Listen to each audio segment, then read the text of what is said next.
Wow.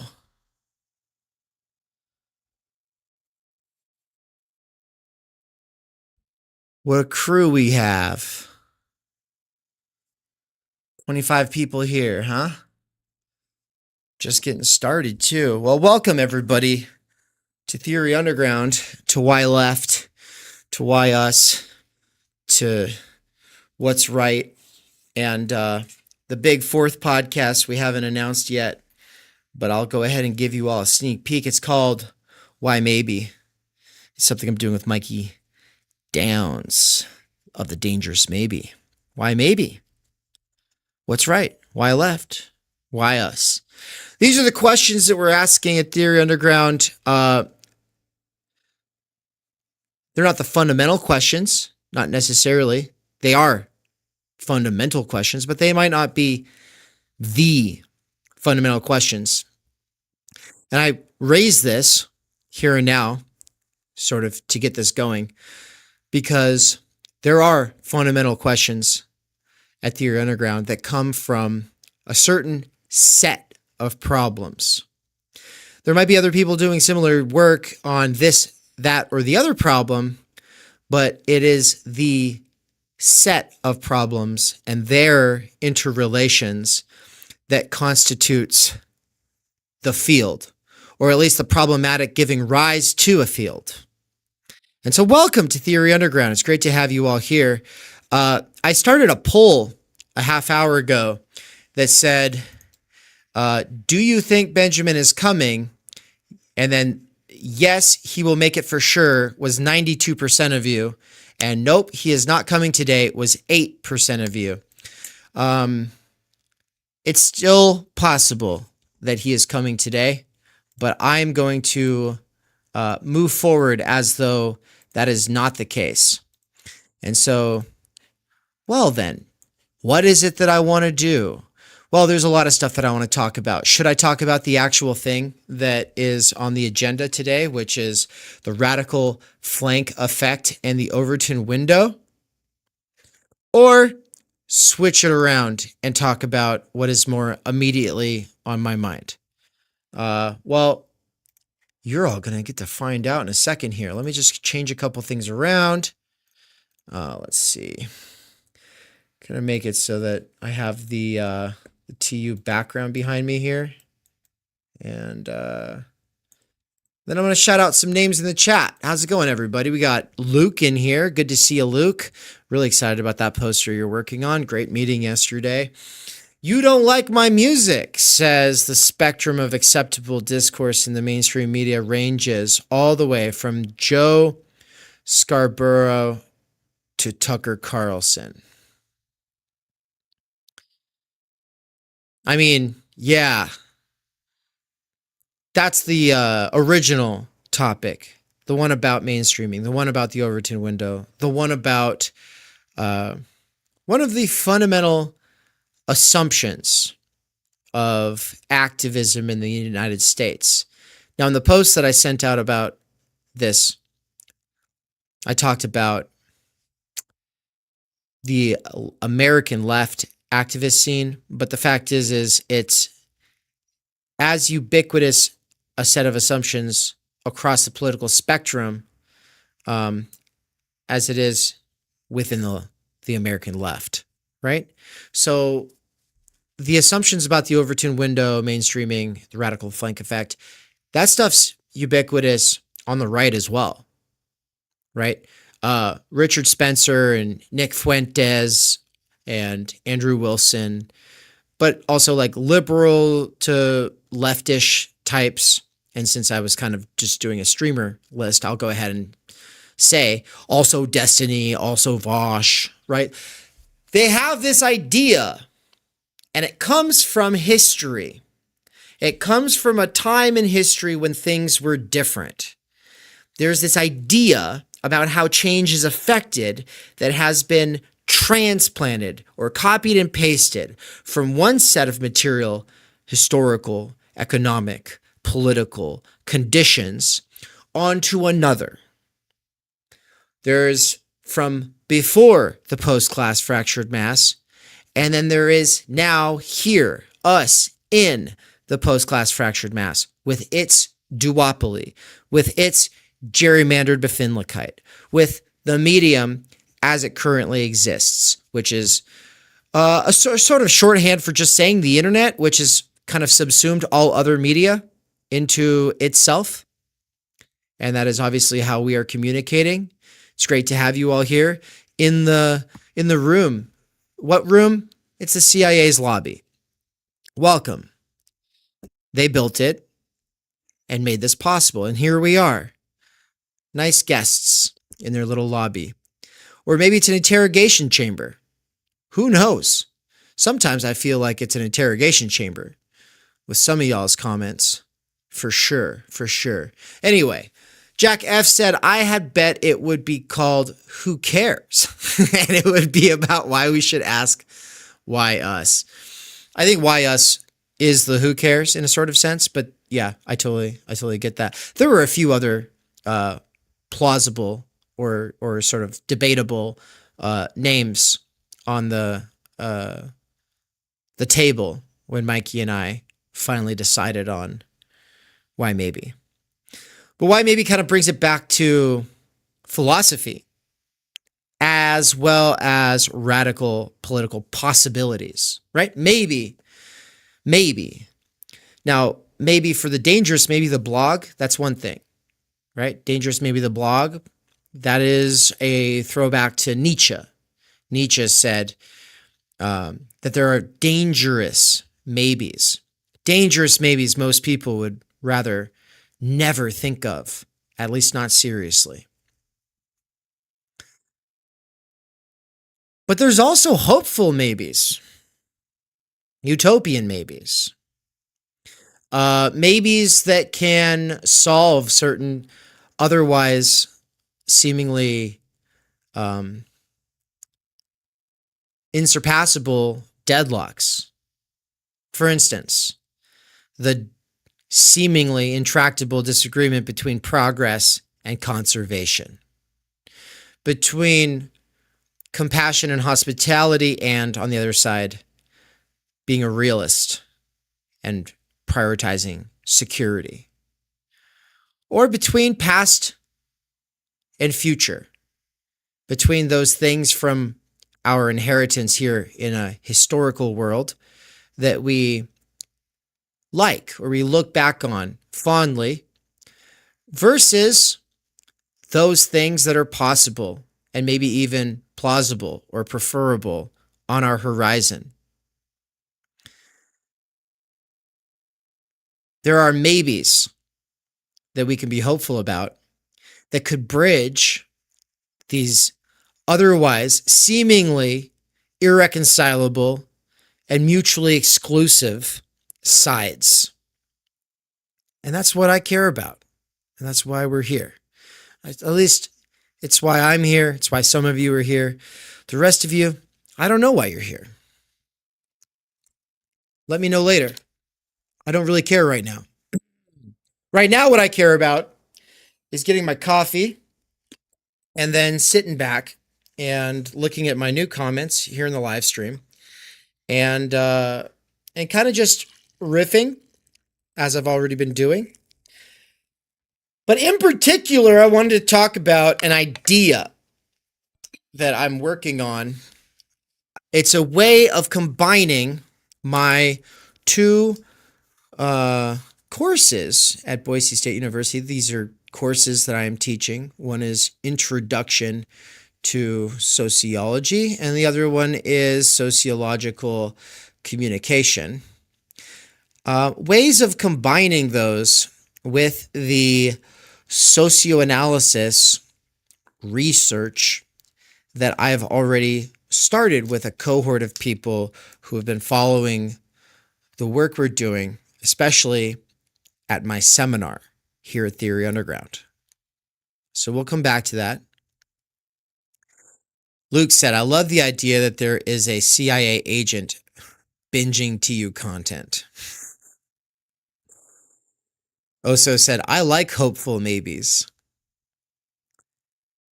Like my music said, the opposite of progressive is reactionary. Yeah, if you're progressive.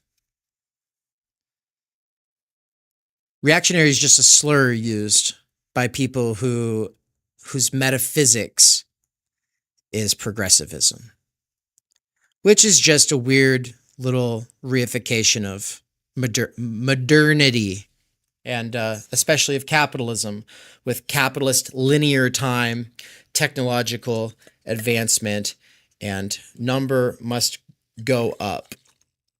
And then, of course, that gets its sort of theological, its secular theological laundering or legitimation narrative from progressives. But if you think the opposite of progressive is reactionary, then that's because you think that anybody who looks back like Lot's wife is going to turn into a pillar of sand or salt. Actually, it's salt, right? You all are familiar with that Bible story, right? Lot running away from the city that's going to be destroyed by God, blah, blah, blah. His wife, she was told, don't look back. She looks back and she turns into a big old pile of salt. And nowadays, progressives have the exact same mentality about being serious about the past and not thinking about time in this stupid linear way. Now, it's only stupid if we're talking about human value, human meaning, human exchange, real value. It's very smart if you're looking at time that way from the standpoint of a subject who's been socialized into an institutional matrix of operating assumptions and habitus that makes it so that, yeah, you think that the good is a treadmill. You think the good is in the future, not the past. You think that the good has to work in such and such and such a way that more or less aligns with the Democratic Party on most cultural issues. Okay, for sure. For sure. Do as thou wilt. I'm just unconvinced. Mills said, might be good to split up the monolith of conservatism with the distinctive preservative. Jack said, royalist mindset, but Republican look.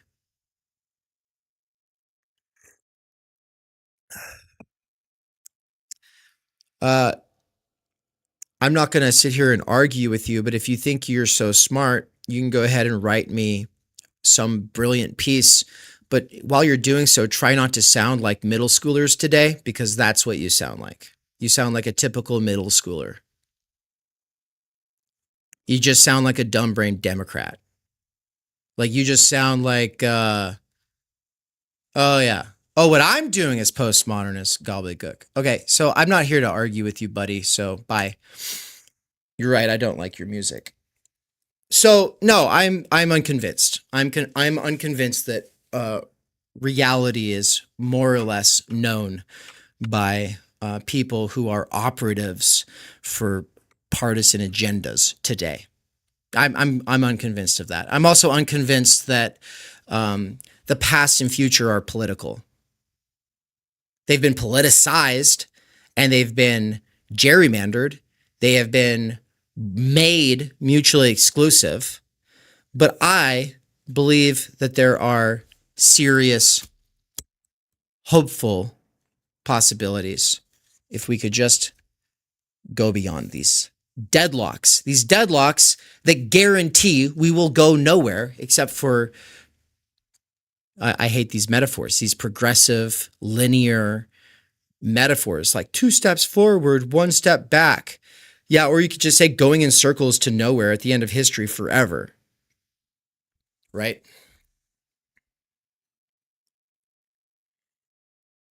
Hey, and is this the Jack that's in the Discord, the membership Discord, the subscriber Jack? Is that the Jack that I'm speaking to right now, or is there a different Jack here? Anyway, all right. So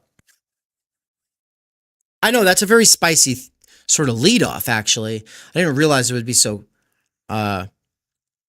problematic just to state it in passing. It's almost like I feel this need to hunker down and actually explain my position a little bit.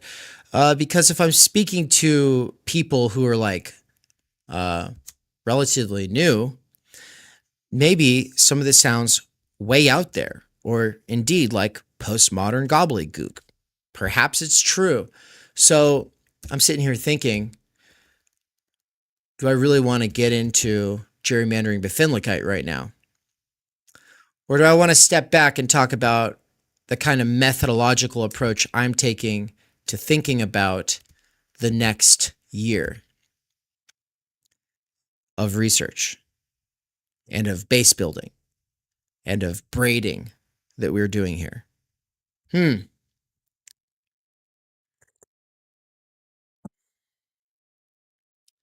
Okay, different Jack. Cool. Well, I guess for right now, I'm going to say, oh, David. What's up, David? Good to see you, man.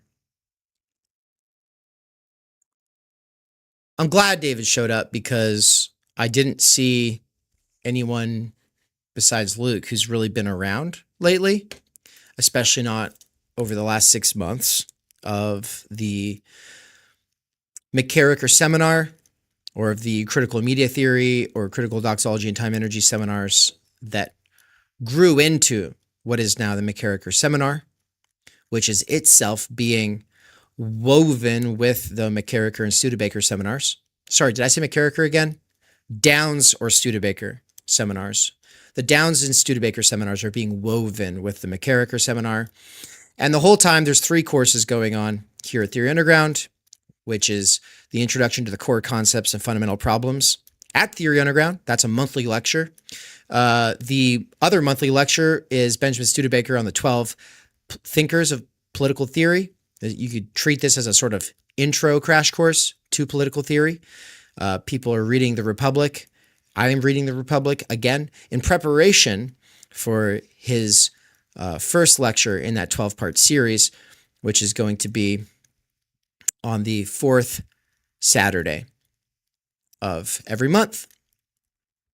But yeah, right now I'm putting a lot more energy also towards thinking about how my seminar, the McKerracher seminar, is developing with these strands of thought or research. And the big questions for us right now are about like speaking to people and trying to understand people. So speaking to people and trying to understand people. And those are 2 very different things, but of course they go hand in hand. If you do not understand people, specifically the people that you're speaking to, then are you really speaking to them? Does communication work in such a way so that you can send out your message and it will reach its receivers regardless of whether you understand the audience in question? I mean, sort of, maybe. Obviously, we could think of examples. There are laws currently in place that we don't know about, right? They have been put in place and the message did not reach the receiver. And the only way that you could discover that message, that law, would be to transgress it and actually find out the hard way, as we say, right? Now, there's a lot of laws that go unenforced, but then, if there's one that is enforced and you just don't know about it, well, then that's a very interesting problem, isn't it? Because it's an example of somebody somewhere, maybe lots of people, maybe they wore wigs and robes. They made a decision. They put it into place. What's up, Rebecca? And now it's operative, but did the message actually reach the receivers, right? Well, no, not if we're talking about every single citizen in a country. Even if most of the adults in the country know about it, the children and the very, very old probably aren't cognizant of that law. Well, what about if you turned on your camera and started speaking to the internet? And you just kind of assume you're speaking to people, to human beings, to people in the world. And maybe you're thinking you're speaking to America, right? Well, there's only so much that can be achieved at that level of generality. So certain messages could certainly get through. You could say, hello, America, my house is on fire. And then they see that behind you, your house is on fire. And anybody who sees that video is going to go, yeah, house is on fire. Fair enough. It's another thing when you want to turn on your camera and say, all right, we've got ourselves a pretty complicated situation here. Now that situation just so happens to be abstract.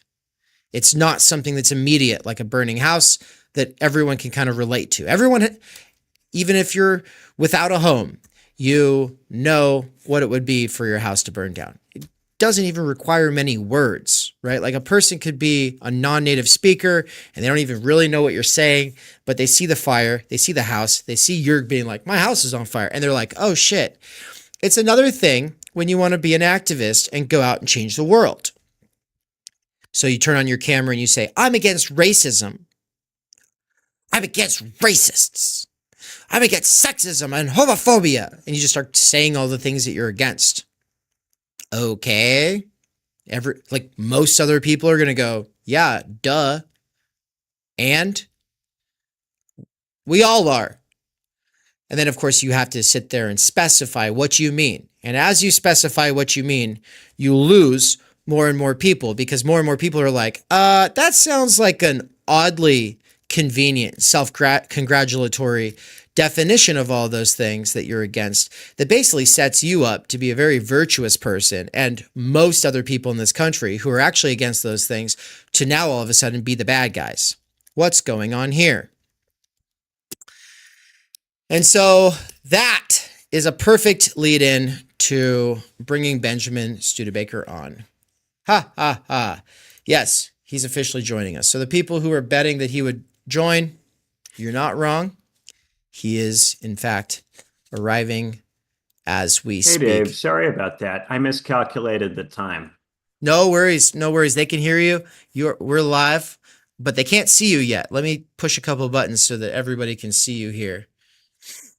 I warmed up the audience for us real good. Don't you worry. Yeah, but I feel bad. I have to apologize when I miscalculate the time.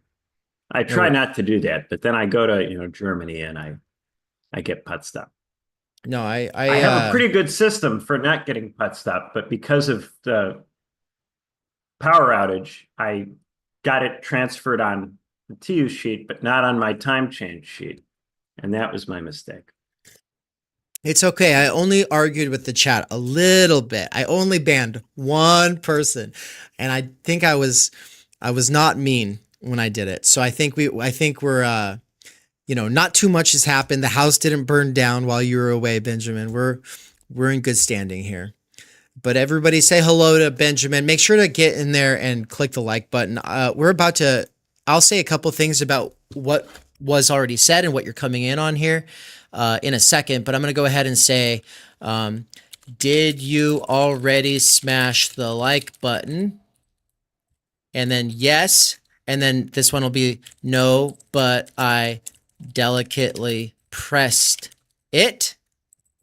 That's for all the ladies and femboys out there. And then we have, what is the other one?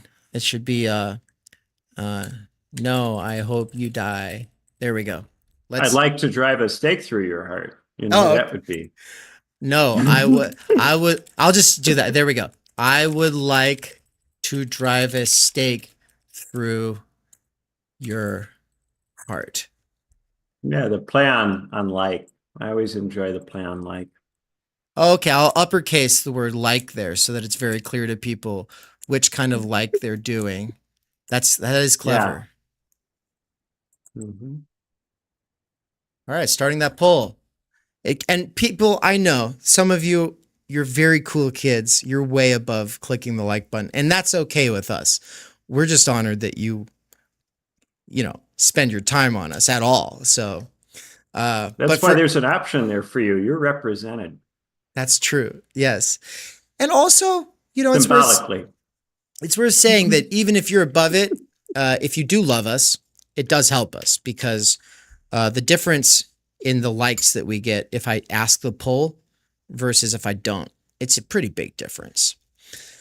Benjamin, welcome. So ask me where we're at. What's going on? Yeah, where are we? What have I missed? Great Did you play question. the thing about the radical flank effect, or did you do something else? Yeah, so I did a sort of I engaged with the chat and I talked about what was on my mind, and in doing so, I talked about the importance of speaking to people, but also of understanding people.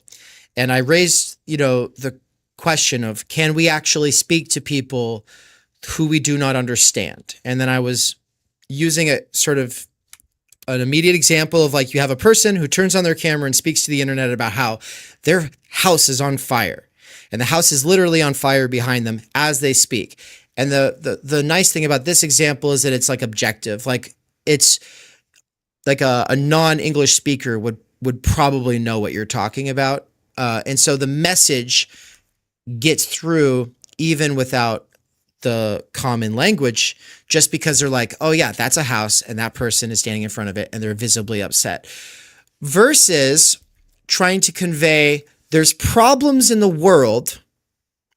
We need to do things about those problems. Doing things about those problems means working together with people you might not normally want to work with. And those problems have some serious stakes.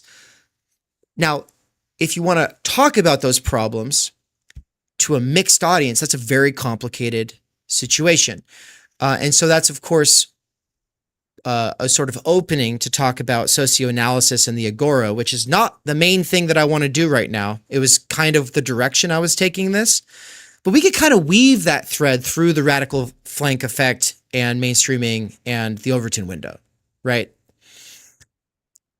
Yeah. On that, all I would say is, somebody recently told me about a guy on Twitter who's got a house in Malibu that was burning down, or was likely to burn down because the nearby houses were burning down.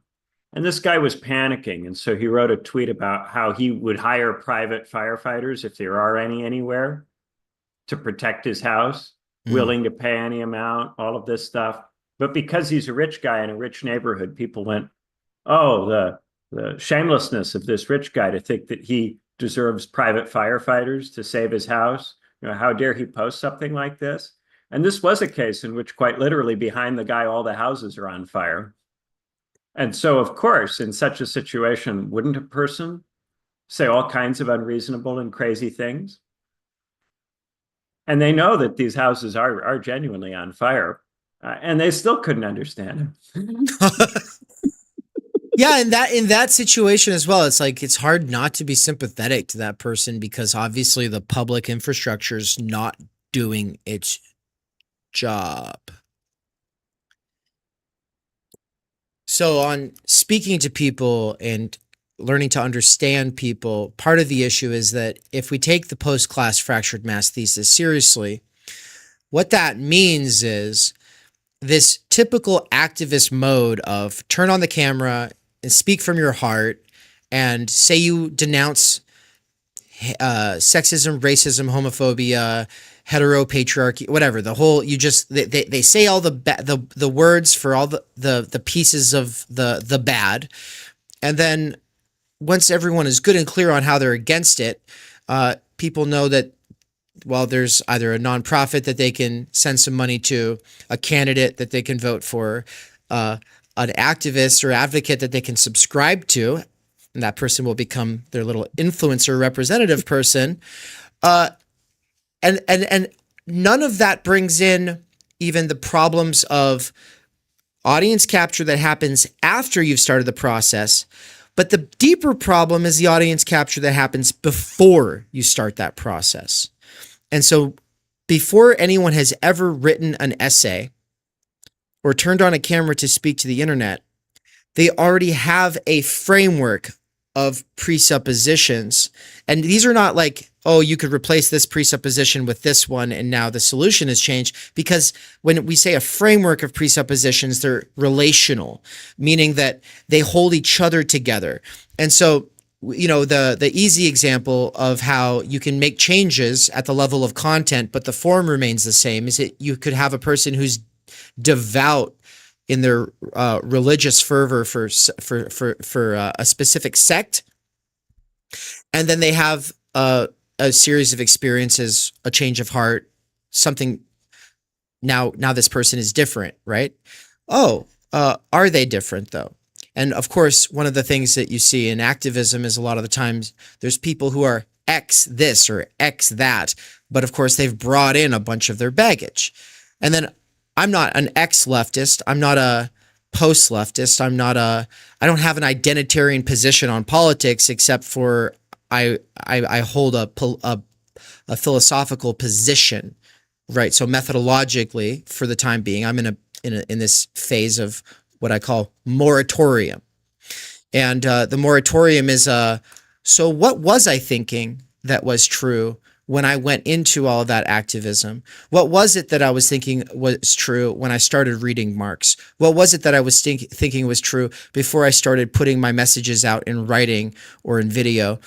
And then kind of being like, okay, but why? And so that, okay, but why, you could get into psychoanalysis, but I have gone the route of socioanalysis, which has to be in a dialogue with psychoanalysis, but is always going to try to bring it back to the political, economic, historical, material conditions of possibility for the horizon of possibility and relations of production that you were navigating at the time, or up until the time that you started actually getting involved, right?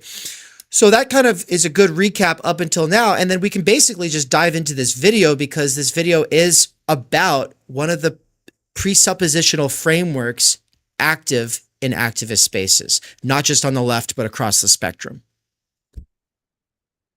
Yeah, that sounds about right.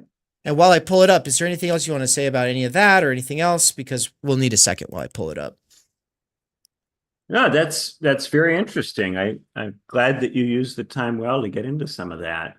It is definitely the case that social structures play an enormous role in driving people into forms of activism which ultimately do not serve them, or do not even serve the causes that they think of themselves as aligned with. And it is very often the case that people become tied up in things which are actually counterproductive from the point of view of their own values. And then their values, say for the sake of argument, there's this acclaimed critical values that they've developed by having a critique of things as they are, but are themselves an output of things as they are. A lot of the time, what appears to be radical or appears to be critique is actually itself a kind of subjectivity which is produced by the established institutions, a kind of radicalism, a kind of critique that the institutions produce, because it is not a critique that is a problem. It creates what Tony of Wundheim likes to call a controlled opposition. Oh, yeah. Yeah. Though I think control implies a level of intentionality to it that I don't think is necessarily there. I think it just emerges structurally out of the situations that people find themselves in, out of the families and schools and institutions that they pass through, and the things that all of those structures do to them, usually inadvertently, usually not even by design.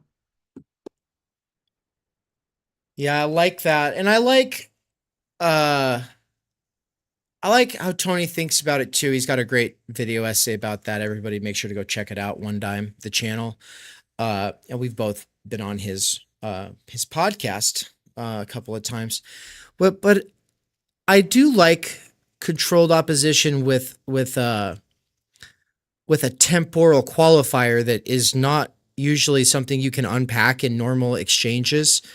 And so normally I just wouldn't call it that either. I would just say it's co-opted or whatever. But the way that I like controlled opposition is because there was a period of time between the 1870s and the 1930s where the proto to eventually established PMC was self-aware. There was a time when progressives were self-aware, and the decisions that are now just part of habit, part of rote, just institutionalized, when that was something being advanced as explicitly anti-working class. And so public education as it currently exists was rolled out as an agenda by Woodrow Wilson in a self-consciously fracturing way. It was meant to render impossible the kind of organizing that they were seeing in Europe and to some extent in the United States, and they didn't want to see that kind of organizing, right? Yeah, sometimes you'll have a case where someone was self-conscious in the beginning, but the people who now operate the institution have forgotten its purpose and try oftentimes even to do things with the institution that directly conflict with its original purpose, with varying levels of success. And then other times you'll have a case where what they intended for the institution to do, it never ultimately was able to do. And instead, it produced other different effects that they didn't anticipate. And I think the New Left and the university system, that would be a clear case of that, where the New Left had an image of what the expanded university system was going to do, and then it didn't do those things. And indeed, it instead did other different things that conflicted with their vision for it. Of course, subsequent generations then identify with the things that the universities have gone on to do and act as if that was always already what they were for. Right. Exactly.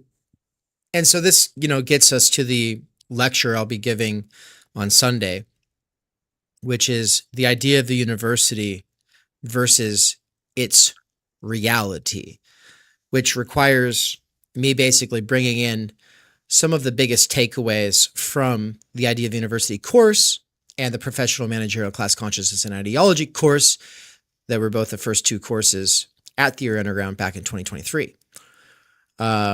So stay tuned for that, folks. If you're a subscriber, it's this Sunday. Very excited about that. And then my two courses, Sociology 101 and 122, which start today and tomorrow, are going to be kind of like experiments for talking about the same ideas, but to different audiences, right? Because this brings us back to speaking to people versus understanding the people that you're speaking to. And I've got two classrooms, 30 and 35 students apiece. And a lot of them are coming in with no idea what sociology is, much less why it's different from anthropology, psychology, history, politics, economics, or philosophy. And so for me, I feel like this huge burden, like, okay, do we just do intro to Soc, or do we do a more Bourdieusian approach to intro to Soc, which would say you can't really understand what Soc is without understanding why it tries to separate itself from political science, or why it tries to separate itself from economics, etc. This is completely true. When I was at Cambridge, we had a lot of students doing what's called HSPS, a kind of tripus bachelor's program in which you begin in the first year taking three different social science, humanities subjects at the same time. And part of the function and purpose of that is to allow the students to compare the different disciplines to each other, to see which one, if any, might be their home. Because if a student goes and they're just studying archaeology and then they find that methodologically they don't get along with archaeologists, they have to see that there's something else that goes on in sociology or something else that goes on in politics, or they'll think that they just aren't cut out for the university in general. So going through that is very helpful to them in terms of figuring out if there is a subject that is their subject. And then also, very frequently, I found myself having conversations with students where they would come into class and go, I like what you do, but I don't like what this person in this other discipline is doing. And I would go, well, there are certain differences. Or they'd go, I like what I'm doing in this other discipline, but why do you people in politics insist on these things? And I would walk them through it and talk about, it's a difference. And you might prefer what the sociologists do, in which case, maybe that's for you. And good, you should find the subject that is the right one for you. Yeah. But yes, yeah. I absolutely think that's the way to go about it. Right. And for me, that means I kind of want to try out some of the tools that we've been playing with and talking about at the McKerracher seminar concerning socioanalysis and how to do good social research. Meaning, like, and I'll just give the short example just so you all don't think I'm just no. Let me give you a good example. Okay. Bourdieu uses this one. He says, like, there's a lot of these worthless questions. Like, you go to people and you say, what class do you think you're a part of? And then you might give them examples, right? And then you use that to prove that these classes exist, right? Or another bad question might just be like, what do you see the role of a teacher to be? Like, what do you think the role of a teacher is? And you're asking a teacher that. Versus you would ask the teacher something more along the lines of, what is it you teach and what are the contradictions or tensions or struggles that you run into trying to do that? And then, of course, you use follow-up questions that help that person kind of situate themselves in their field of struggle. But the point is you don't presuppose you know what their field of struggle is. You help them discover with you what is the field of struggle.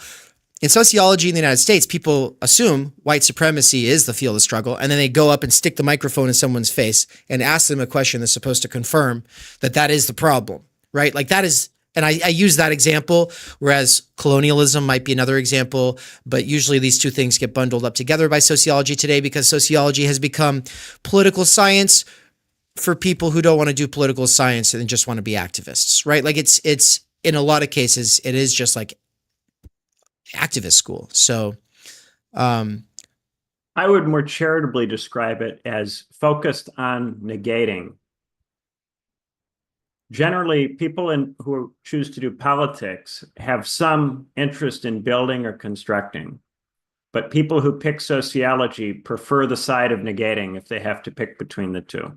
They would rather critique and negate than build and construct, which is not necessarily a bad thing.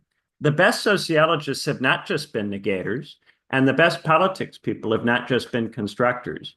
But if you're someone who wants to pick a side, that tends to be the way that the disciplines appear. I think you have a good point about sociology and social research. Certainly, if you go looking for concepts, you're going to find them. And in the States, people go looking for the same concepts all the time. The US Census is a very clear and classic example of this. If you decide that the relevant categories for people are race, sex, what have you, then of course that's all the data that you're going to have that's comprehensive. So whenever anybody tries to do a demographic breakdown of any kind, they're going to use the comprehensive available data. So they're just going to keep finding the same concepts that government statistics find. The government statistics are effectively telling them what concepts to use, because that's where the data is available. And it's one of the ways in which government research unduly influences research which occurs ostensibly independently. Mm-hmm. Yeah, so I guess I want to sort of say there's several things on the table here, and what we want to sort of focus in on is a specific set of assumptions active in social change-making spaces. But before we get into it, I do want to say I am often crass and sort of not as charitable to sociology, and that's unfair in some cases, for sure. And I also want to say, not only is there good work being done, but even when the work is not good, that's largely because of the neoliberal university, which is at least studied by sociology today. I mean, at least in my department, it's taken pretty seriously. That neoliberalization is a process that they are very keen on. And so they understand that all of us being overworked and underpaid is like, it's a feature, not a bug, right? And they're one of the few departments on campus that can be openly aware of that. And so like, that's where the negation part comes in. They do see themselves, at least the ones who I speak to, as actively challenging the status quo. And I think part of what that means is standing up in meetings and saying, oh, great. So you're trying to sell us like this wonderful vision of how things are going to be, but it's just more neoliberalism. And you're just telling us we should smile about it. And so I actually do get to enjoy like little grievance sessions with them, because I went to one of the annual faculty meetings, and the president of the university was talking about how there's going to be these changes. And as we were walking out, I said, that was a lot of words for you're going to work harder, get paid less, and you're going to love it. Or at least you're going to have to smile and tell everyone that it's for the good of the whole university. And they were like, yeah, that's basically what they said. You know, so like we can vibe on that level, but the issue for me is that I don't want to just be friends with sociologists. I want to be able to have friends who didn't go to college. I want to be able to have family who didn't go to college, knowing that I don't just see them as lesser because they have chosen a different life, or the life that they have lived has obstructed their possibilities for this kind of life. For me, the part that makes me feel bitter about sociology today is because it takes what is the common sense of Democrats, which is about a quarter of the country, and then it radicalizes that. It just kind of like adds a bunch of exclamation points on that and says, well, the problem with Democrats is that they're just not angry enough, right? That's the issue here, because and the way to tie this into the other thing that's on the table that I wanted to move before we dive into this theme that we have before us is the reason that I actually booted a person. And it's because I was saying that there are optimistic sort of possibilities that we can be realists about, and then there are pessimistic ones that we can also be realist about. And I'm saying that we don't have to choose a side, so to speak. And there's a lot more that went into all that, and I'm being very, very hasty here, but I just want to say the point was, I was saying, for instance, I have faith, and I think plenty of good reasons to believe that a lot of the apparent deadlocks or intractable disagreements, as you would say, that people see today or identify themselves as belonging to this side or that side of, are not actually mutually exclusive, but are actually artificial, right? So there are real contradictions and there are artificial antagonisms, and people tend to build their identities out of these artificial antagonisms, not these fundamental contradictions. And the one in question that had me arguing with chat more than I wanted to was I don't believe that progress I don't believe that past versus future needs to be mutually exclusive. Like, I believe that whole human beings are oriented in the present vis-a-vis both past and future, and not in a simplistic manner that just labels the past as bad and the future as good, or vice versa. And then the person was like, well, the opposite of progress or of progressive is just reactionary. And I was like, yes, if you're just assuming the progressive metaphysics of capitalism that says number going up in a linear way. So you got linear time and the number goes up, and that comes with technological advancement. And now we're all just better people than we used to be. Like, outside of that metaphysics, why would you believe that any other orientation towards the past besides being against it is reactionary? And that tons of theorists who self-identify as Marxist or leftist, ranging from Adorno to the analytic Marxists in the 80s, have acknowledged the possibility of regressions. And once you have regressions, then you will sometimes remember a period in history that was in some respect or other more advanced than now, and you will be inspired by that period in some way. And then you'll try to find a way to realize what was interesting about that period in some new way appropriate to your own time and context. As soon as you acknowledge any possibility of regression, This is totally consistent with having a modernist perspective, which supposes that some states of affairs are better and worse than others, and that there is some meaningful way in which we can distinguish. You can say that there will sometimes be periods in the past, things about the past, that we can learn from without simply trying to return in a reactionary way to those circumstances and conditions. So everything that Dave is saying there is perfectly compatible with being someone who thinks in terms of reactionary radical, or someone who thinks in terms of progress and not. The issue is if you are committed to the idea that progress always occurs and therefore every moment is always necessarily better than all previous moments. If you're someone who thinks in that way, which why would you think like that? That is obviously not true in all kinds of ways. If I set you on fire, then clearly the state of affairs is worse than it was before you were set on fire. The things that you are capable of thinking about once you are set on fire are much more limited and less intellectually interesting than they were before I set you on fire. So why would you affirm that every moment is better?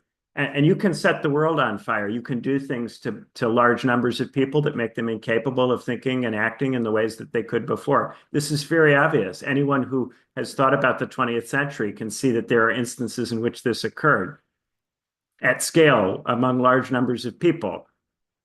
Okay? And you can have this thought without adopting a sort of postmodern notion that you can't tell the difference between states of affairs and you can't judge and they're all the same and they all have to be treated the same. That's not what's being said here. It's not that there isn't a distinction. Anyway, yeah, I think you have a point, and I think most people will have been able to see that.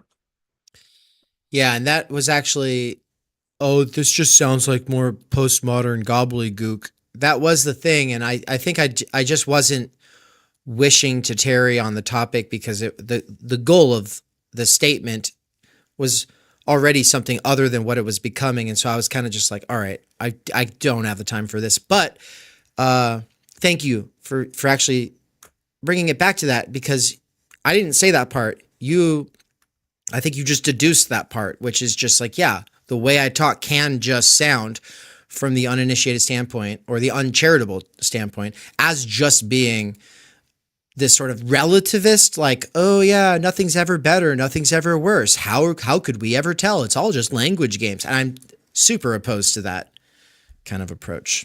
Yeah, yes, Dave does not have the same view as Leotard. If he did, though, he could still be quite intellectually respectable. Leotard was not a stupid guy. No, he was a beast. He was a beast.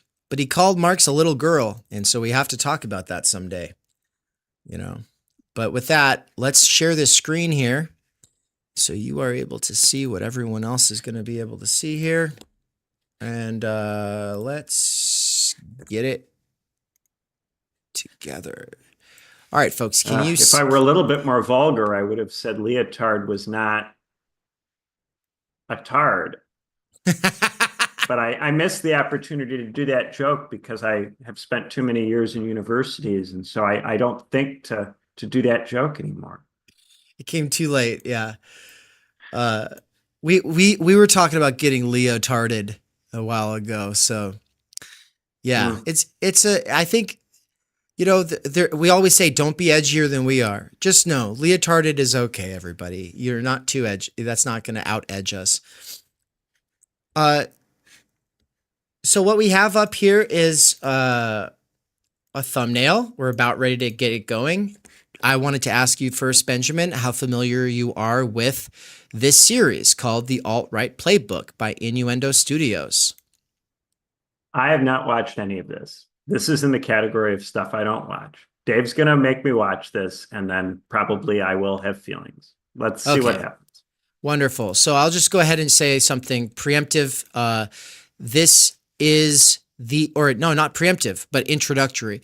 This alt-right playbook is what made the rounds at the same time that ContraPoints was becoming a big channel. And at the point that ContraPoints was going big and the online left was going through some growth pangs, that was the time that that this was making the rounds, and people would share it like it was gospel. And I remember the first time I watched all of this just being like, oh, and a lot of it was like so clarifying because it was like a smarter way of saying something that people around me had already been saying. So I'm not saying that the alt-right playbook by Innuendo Studios made everyone else believe something. I'm saying that everybody had like these sort of new left beliefs about social change and discourse, and then Innuendo Studios sort of like lifted those to like a more articulate level, and then it had a huge reach. You can see here 5 million views on this playlist, 4.5 million views on this playlist. And then as you can see on the video we're about to watch, 1.1 million views 6 years ago, which is when? This is the rise of the Bernie movement. So this is during the What's Left era, or close to it. Too bad you guys never covered this one. That would have been a lot of fun. All right, folks, let's get to it. Acclaimed science fiction writer.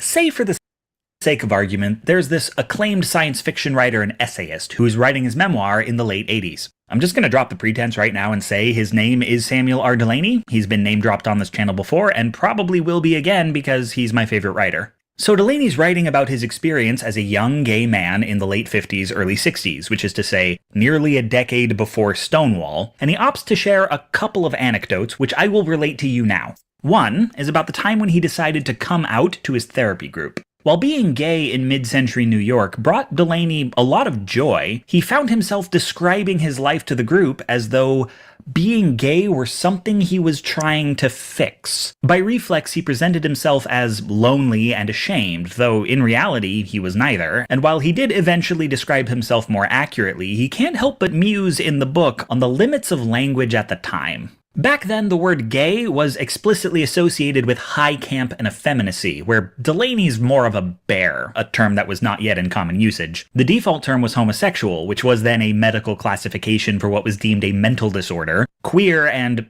the F word were still slurs that had yet to be reappropriated. So, while all the words to describe himself were technically available, they all carried the connotations of the most popular narrative about gay men, that they were isolated, aberrant, and pitiable. Another story is about Delany being present for a police raid at a truck stop where queer men would meet for casual hookups. By the nature of being hidden in the bushes or secreted between parked semi-trailers, any man in attendance could see the men nearest to him, but none could get a view of the whole. But during the raid, from his vantage point, Delany saw for the first time the size of the entire crowd, and was shocked to see nearly 100 men empty out of the parking lot to evade the cops. In the morning, the police blotter mentioned only the handful of men who'd been arrested, and not the 80 or 90 who got away. Both of these stories are about how the dominant narrative of the isolated gay man becomes self-reinforcing. A constant threat of police violence meant gay men stayed hidden from the cops, and consequently from each other. And the terminology of the era being mostly dictated by straight people made it very hard to talk about queerness without reinforcing that narrative. Delany argues that among the most revolutionary things the 60s did to culture was the radicalization of language, redefining old terms and popularizing new ones, and giving marginalized groups a budding sense of their numbers. In short, two of the most powerful tools for making any marginalized group less marginalized are language and visibility. Folks, we're talking today about mainstreaming, the process by which a group or idea from the fringes of society moves towards the center, how strangers become neighbors, and how thoughts become common sense. There's this concept known as... What were the two words we have? Language and visibility. Okay. Language and visibility. And for the sake of not getting copyright struck, this has to be React content. If we just play it all the way through, then there's an argument that we're just farming eyeballs by watching other people's stuff, which is not okay. So any immediate thoughts, Benjamin? Yeah, I have some immediate thoughts. So in choosing to talk about homosexuality in the post-war era as the example, there's an implicit claim here that culture works the same way it did in the post-war era. The post-war era is the era of Althusser. It's the era in which it was very, very common for the culture to be framed as a monolithic thing created by a nexus between the state and certain elite social institutions or structures, and therefore is very conformist, very narrow. So it's in this sense what we would say pre-class fractured mass. It's not yet the PCFM. It's a period in which there appears to be homogeneity, but this homogeneity has been, as is being suggested here, curated by the state and curated by these other institutions, which are often framed as being very, very closely tied to the state. Now, even in the 50s and 60s, there were challenges to Althusser's view from those who said, well, maybe that describes post-war France, but even that is too monolithic to be an accurate description of other post-war liberal democracies. Even in the 50s and 60s, there were challenges to the degree of totality that's supposed there. But moving forward from the post-war era, there have been enormous challenges to that kind of framing of social structures as being just appendage to the state completely curating a culture from start to finish, and then the discourse being a thing, the discourse, which exists in a culture, one culture, one discourse, one society, one state, one. It's very post-war, and it's very post-war France. And yet, this way of describing is often applied to many other contexts in which it doesn't fit nearly as well. But what you'll often do if you want to make an argument for understanding a contemporary situation within a historical scheme is begin with an example that comes from that historical period where the scheme more accurately reflected, although perhaps not accurately, but more accurately than now, what was going on. These arguments were more plausible at the time that they were formulated than they are now. Right.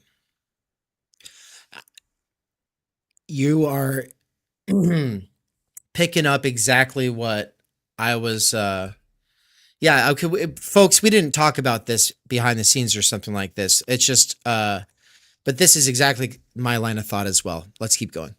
The Overton window, which I am not going to say about mainstreaming, the process by which a group or idea from the fringes of society moves towards the center, how strangers become neighbors, and how thoughts become common sense. There's this concept known as the Overton window, which I am not going to describe because plenty of people have done so already, link in the down there part. But in short, as a fringe group becomes more visible and their language becomes more commonplace, their presence in society starts to seem normal.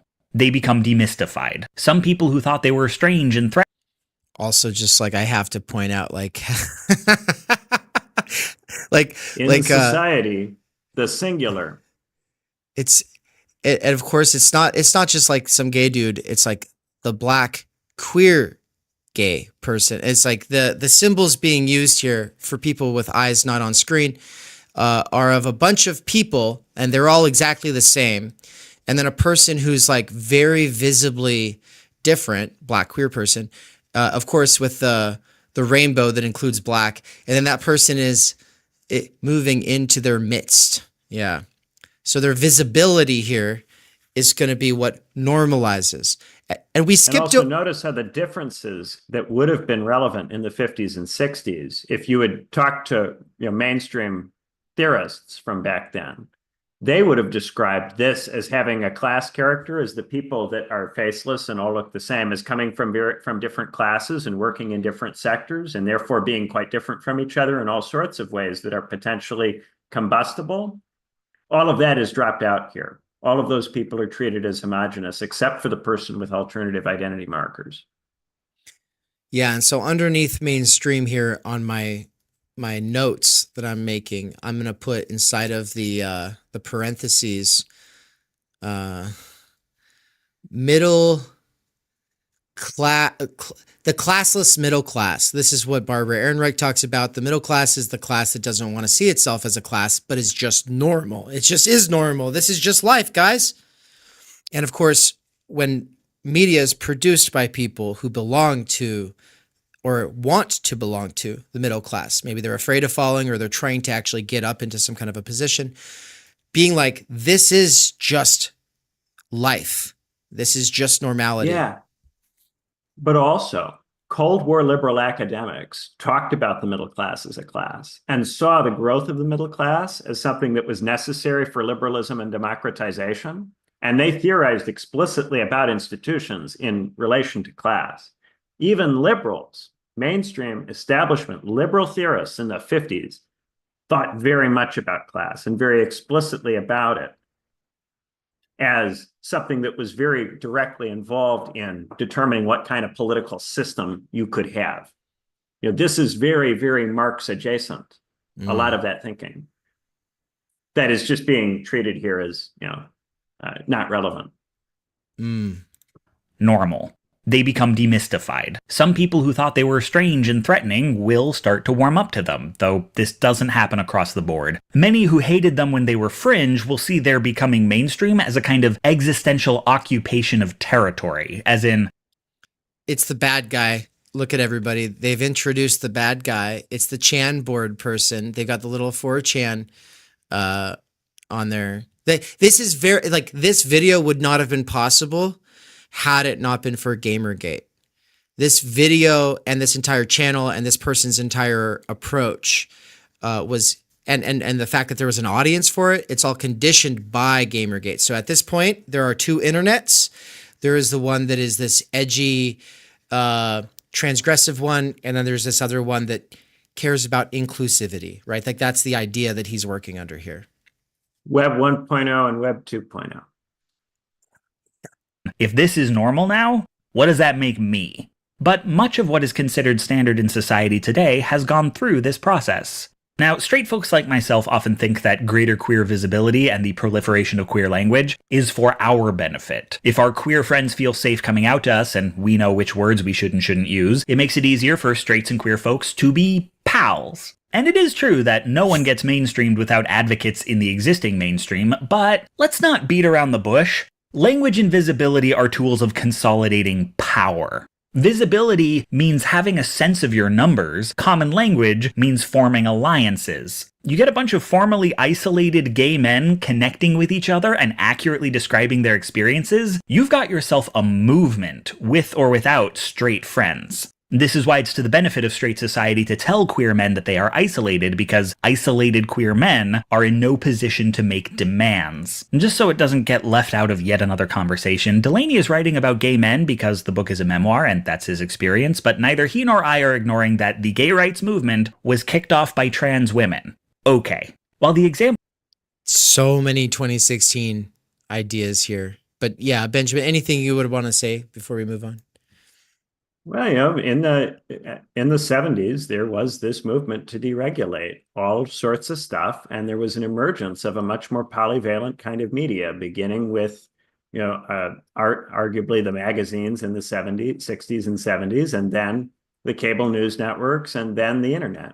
So we reached a point where the conversational landscape became much more polyvalent and fractious as a consequence of that. And so the idea that you could convince anybody that there aren't other people like them, with this kind of media is preposterous. You can't persuade people that nobody else like you exists. If you have access to the internet, you can find the other people who think what you think. If anything, we suffer from the opposite problem, which is that it's too easy to find other people who think like you. And so you tend to overestimate your strength and to think that you have power that you don't have. There's also a bit here about language being power. And this is in large part because they're not thinking in terms of economic organization or military organization, but just discursive. So they've kind of taken it as a given that the only terrain that is contested is language, because they've taken it as a given that culture is the only thing that exists to be contested, and that the economic system and the international system are not things that we can contest or that we have to be thinking about. So it not only doesn't challenge those things, it reifies them, naturalizes them, treats them as non-political, and takes them for granted, and is in that respect extremely conservative. What year is he talking about, or like little span of years here? Is he honed in on with these photos? What is this the 60s, 70s? I forget. My impression is that he was talking about he started in with this novelist operating some years before Stonewall. Now, Stonewall is in when was it? 69. Okay. So he's probably talking about, initially he was talking about the 50s, and the 50s are the condition in which there would be this lack of visibility and lack of language. And then over the course of the 60s, this emerges, and then in the 70s, now you have a kind of constellation of it. Yeah. Yeah, because I was wondering about like how this is developing alongside or within the SDS and the DSA. And I just, yeah, I'm a little foggy here, but I think, yeah. A lot of this stuff very much contributed to neoliberalism. You know, this idea that you have to break up the overly state-centric, overly public sector determined culture, right? And instead have something that's more polyvalent, led to all of these arguments for privatization and deregulation and a lot of this stuff to do with opening up trade and opening up a global intercourse. And there are potentially arguments for that, but I do think it bears mentioning that the way in which the left during that period understood itself prior to the emergence of all of this was that there was meant to be an effort to grow the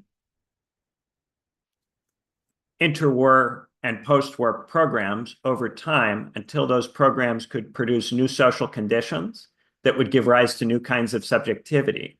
There was a lot of emphasis on the possibilities of somehow going through that. Now, there were critiques of it as stultifying and too narrow and too administrative and too conformist. But there was also this question about, can you nonetheless go through it and through those kinds of structures produce subjects that are capable of moving beyond them? But at the same time, you had the neoliberal movement, which in some ways framed itself as accelerationist, but which also at the same time framed itself as nostalgic for the 20s or the pre-World War I era. Yeah.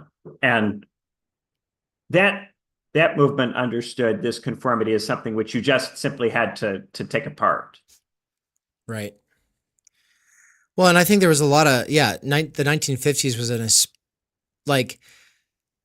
it was this sort of pseudo-traditionalism that sort of wanted to bracket out the sort of outlaw kind of spirit that we've always kind of had in the United States, especially to the western side of the United States, and kind of say, oh, actually America is this little ticky-tack house with the white picket fence, and if you're not doing it just this way, then you're not right. And part of this was a marketing campaign to sell new appliances. Part of it was a government effort to bring families back together because this was after a war and people were all broken up and disoriented. And so there was a very simplistic idea put forward, and it was very limiting. And so people like Bob Dylan and Jack Kerouac, they're just like the sort of canaries in the coal mine, being like, this is not, that ain't going to work.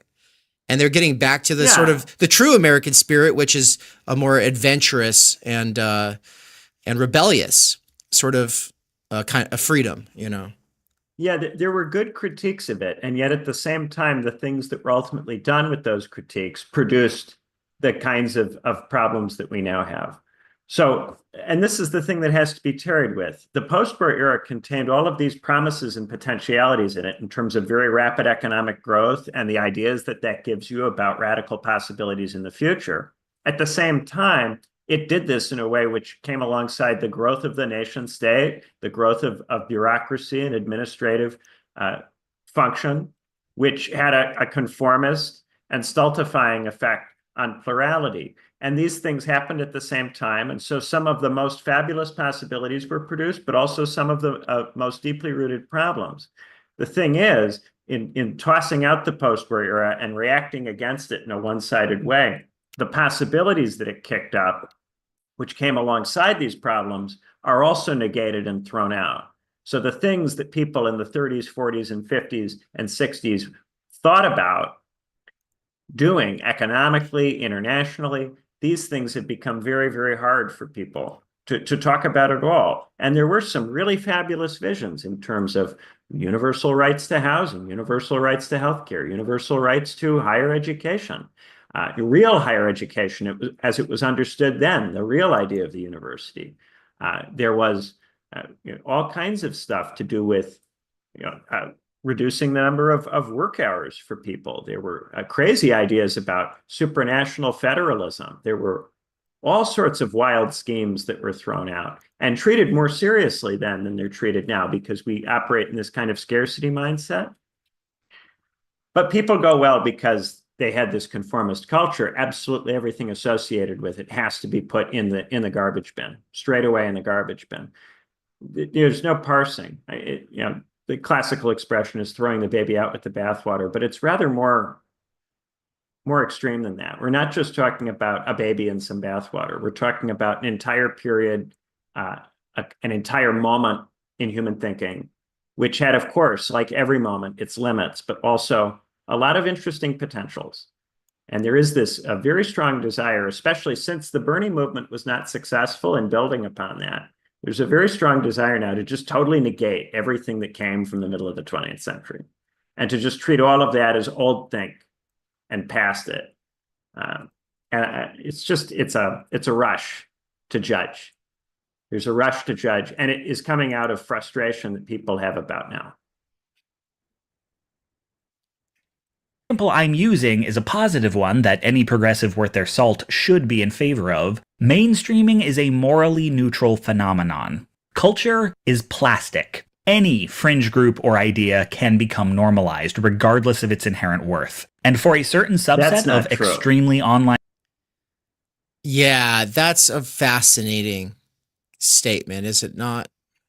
Yeah, you cannot speak any cultural idea into relevance. It has to actually fit into the material conditions of people's lives in such a way that they're drawn to it. You can't just word magic people into believing whatever you want. That was a huge mistake people made in the 10s. That's just flat out not true.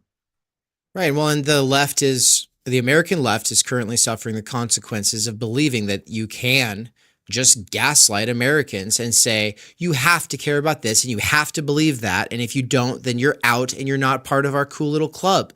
And it's like, and they think, well, how do you like losing, motherfuckers?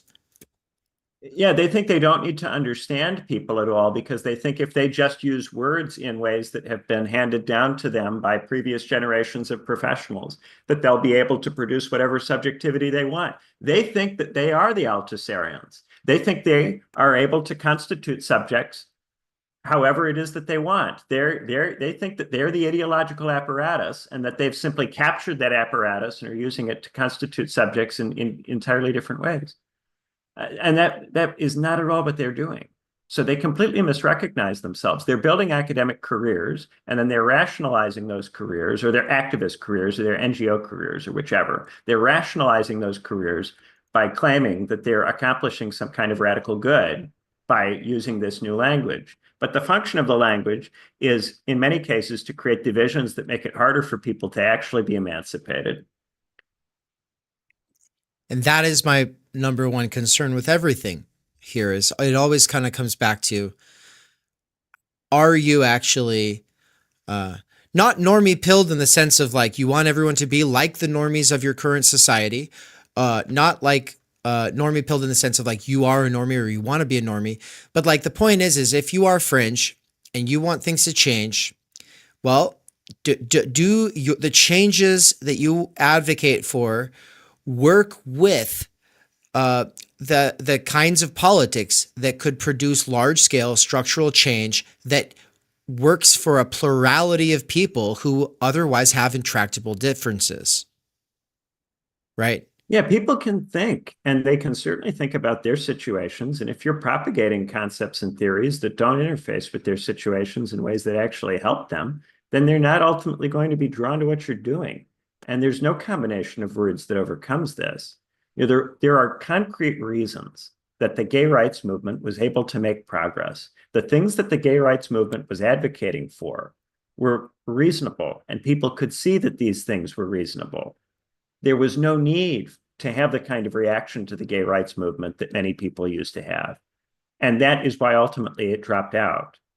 it doesn't threaten people at all to have gay people getting married and buying houses. It doesn't threaten really anything at all.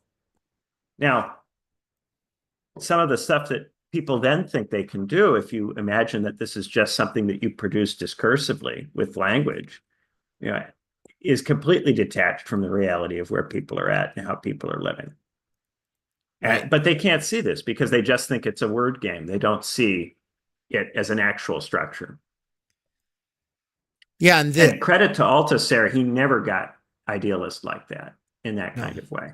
Althusser, in thinking of the whole thing as united, understood institutions that construct ideology as constructing it in part through physical experience. right. You know, you go through the school, you go through the institution, you're in it, you go through the workplace. You're actually in a structure which shapes you, constitutes you. It was never reduced to just a word game for Althusser.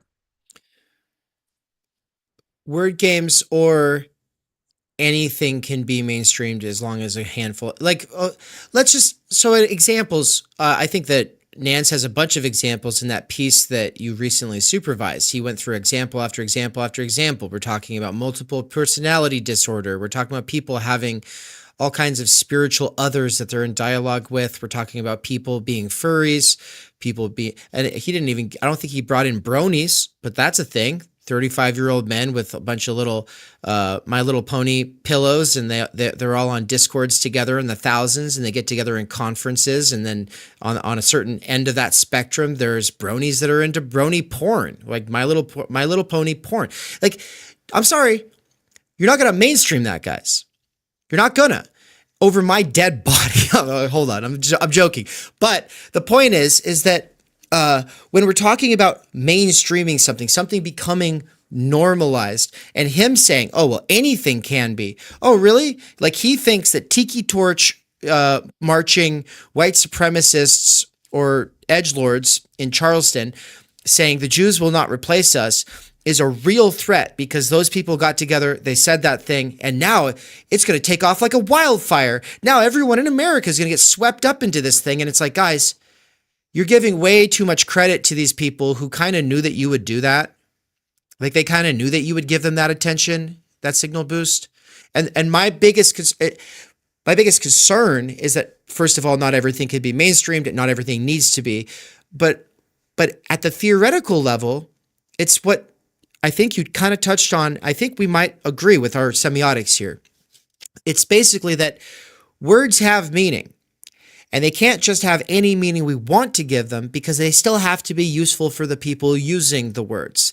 And that at a certain point, sure, words can lose touch with reality, but after a certain point, words that have lost touch with reality become not useful for anybody except for maybe the libidinal economies of some of the people who are still using those words. And so the first question people will always ask when it comes to ideology is, who does this serve? And then it's very easy to just put that hat on and look at the discourse that normies engage in and say, you can see how that reifies or reproduces something that we don't like. Yes, maybe, but it also might be doing something else that you're not aware of. And that just because something might ostensibly serve power doesn't mean you understand how it's serving the people who are using it, because it has to also serve the people who use it. It can't just serve power. If reality worked that way, that'd be very nice for people in power, but it doesn't work that way. Yeah, it's more complicated than that. Terms have to be useful to be able to be, attractive as something to use to describe something. I also would add here, I've been thinking about this in part because the whole video is shaped by the use of the gay rights example. It makes it so that you should feel bad about questioning the video because this is a strategy that was used to advance a cause that you have to or ought to identify with.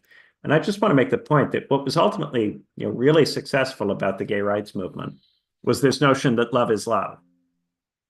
That there was an actual likeness between homosexual love and kinds of love that we think of as virtuous and family-oriented, that homosexuality was not simply about pursuing eros. It was not simply about pleasure-seeking, but could be in much the same way that a conventional or straight love can be not just erotic, but can also be family oriented, or could be oriented toward other kinds of abstract things. You can have a real meaningful kind of partnership or friendship with the person that you're with. There can be a romance there. This was a very powerful argument because it was at the level of energy. It was at the level of what is really motivating this behavior. And when gay people made the point that what they were doing was not always and simply motivated by erotic pursuit of desire, that was what ultimately made that argument very compelling to the public. When people go, okay, now we can just mainstream anything that is about eros and anything that's about desire satisfaction pursuit, this misses the intervention. And indeed, some people who did have the view that homosexuality should be about eros and should be about nonconformity in the role of desire, in the realm of desire, many of those people didn't like the success of the gay marriage movement precisely because it turned homosexuality into something that was potentially compatible with a kind of love that doesn't just aim at pleasure and at desire satisfaction. These people wanted homosexuality to be different, by which they mean about the erotic rather than about notions of familial love. And that's not to say necessarily, what the position ought to be, but I think that this matters. And when people act like all of these things, all of these social issues are fundamentally the same, they're not really engaging with the conceptual schemes that people who question some of this stuff culturally are operating under. If you think that all desires are the same and that there really is no difference between the desire to have a family and the desire to get off, and that those are the same, and there's no reason to prefer one over the other, well, you're just not going to understand the objections that come from the people who object to the more eros-driven iterations of these movements. You're just not going to understand the objection. And I think many people are comfortable not understanding the objection, in part because they think that the difference is ridiculous or they don't recognize it. But this is the point that Plato makes about how many people don't understand the difference between the necessary and unnecessary desires. They don't recognize a distinction between desires you should occasionally accede to and desires that you perhaps should not. And therefore, they want to equate everything and say that everything is the same so that there is no need to parse any of it and no need to think about how to live. Just do whatever you want to do moment to moment. But this is not self-conscious. It's not reflective. It's not the well-examined life. Mm. Mm-hmm. And I think that anybody who's interested in that ought to just go check out the conversation between you and Mikey with me and Nance on the second anniversary part 2 MSTU we did during Limbo Week, when you talked about Bob Dylan, you talked about Plato and love, Lacan and drive, and both of you, from those two different perspectives, were critiquing this sort of Deleuzian new left, everything is eros and everything should be reterritorialized forever kind of approach. So yeah, folks, you can always go check that out, but we'll keep going. If everything is eros, then everything is equal. And then any attempt to make any distinction is just a power move. And it's on that basis that they think if they get power, they can just flip it all around and change it all in various ways. Exactly. Fringe beliefs who understand the ways mainstream, extremely online people with fringe beliefs who understand the ways mainstreaming has evolved in the attention economy, it can be a weapon. We need to talk about how a group of predominantly disgruntled 20 and 30-something white men congregating on anonymous image boards becomes a political movement whose members get profiled in the New York Times, whose writing patterns are recognized by most of the internet, and whose figureheads get staffed in the White House. Where did the alt-right come from? Mainstream. Did you know who that guy was, by the way? That image? Which guy? This guy. Oh, isn't that, he used to be, and he might be again, I don't know, in the Trump administration. That's the immigration guy. What's his name? Do you remember? No, I don't. No, I don't know people's names. But so he comes out of Stephen something. Because I guess he's saying, so if I'm to take what he's saying at face value, he's saying Stephen Miller. So he's saying Stephen Miller comes right out of 4chan and the alt-right, and then all of a sudden gets staffed by Trump.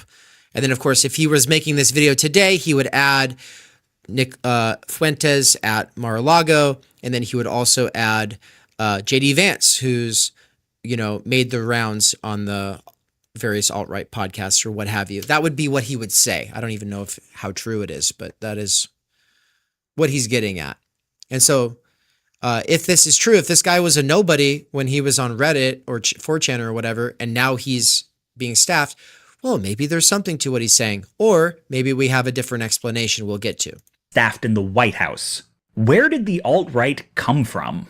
Mainstreaming is not a wholly organic process, because usually the people who get mainstreamed are actively working to become so. But people usually have only so much control over how and how fast this happens. A group expands its language and visibility. If this leads to larger numbers and greater mainstream acceptance, the process repeats, this time with a bigger group and a larger audience. So long as there is growth, each cycle is more impactful. As the bigger a group is, the faster it gets even bigger, and the more common language becomes, the faster it proliferates.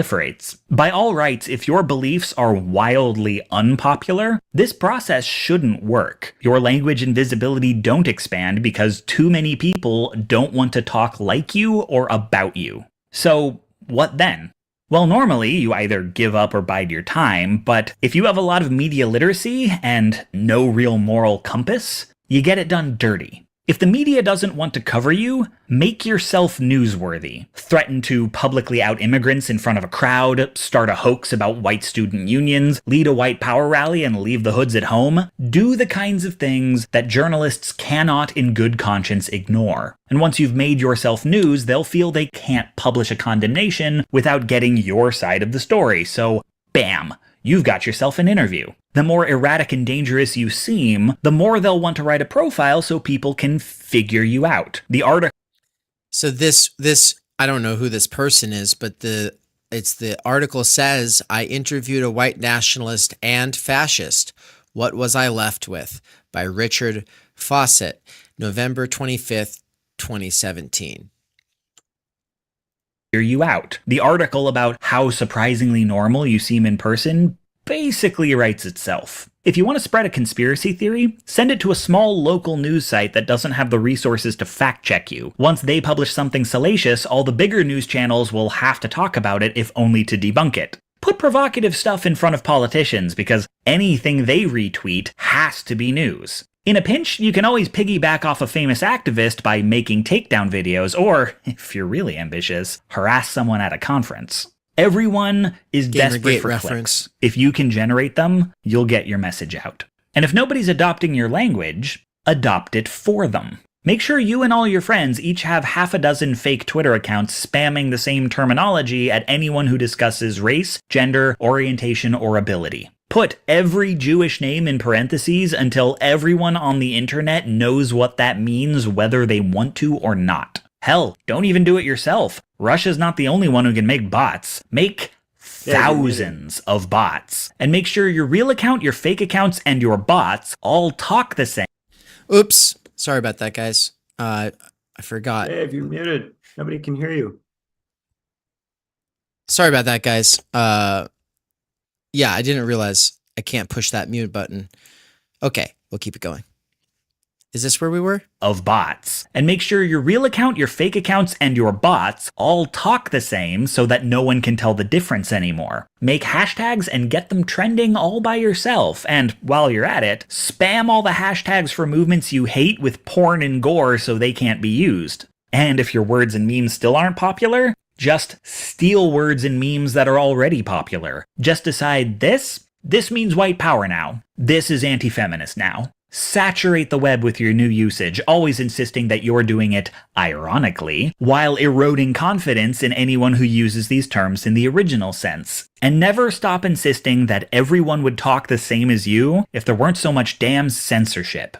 Delaney's experience was having few words to describe himself that could conjure images of a gay man in a loving community. What the alt-right does is shout, you just call everyone you don't like Nazi, while their people are giving interviews wearing Nazi paraphernalia. They even argue that calling dudes marching to the tune of Jews will not replace us Nazis is somehow anti-Semitic. Meanwhile, they ask to be called identitarians and race realists. They want to stigmatize words that conjure images of white fascism, which, again, they very explicitly support, and replace them with words that conjure images of clean-cut philosophy majors. And where Delaney saw a group of 80 or 90 gay men reported in the papers as a group of 4 or 5, the alt-right wants to get reported as being much larger than it actually is. They want to draw attention to themselves by any means necessary, up to and including violence, but to ensure that anytime the cameras train on a violent act, there is a man in a suit ready to distance himself from it. To paint the picture that, but for a few bad actors, this is a peaceful movement of young, presentable intellectuals.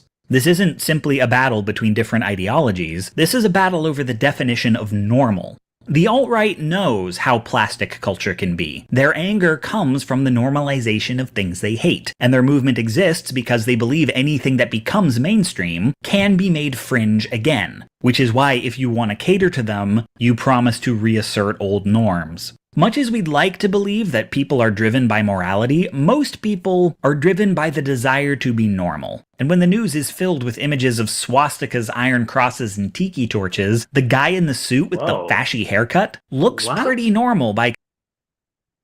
Most people are driven by the desire to be normal? What a strange, strange view. Maybe in the 50s that was plausible. Everybody wants to be cool or different or better than normal in some way. People don't want to be normal. I think that is either this person's... Norm is a term of abuse. This is either this person's desire, or he's kind of getting this from his reading of Delaney, who as a gay man wanted to be normal, or he's setting up himself to make other arguments later, right? Because this is ultimately about the activism of normalization, which is very different from the activism of the good or something like that, you know?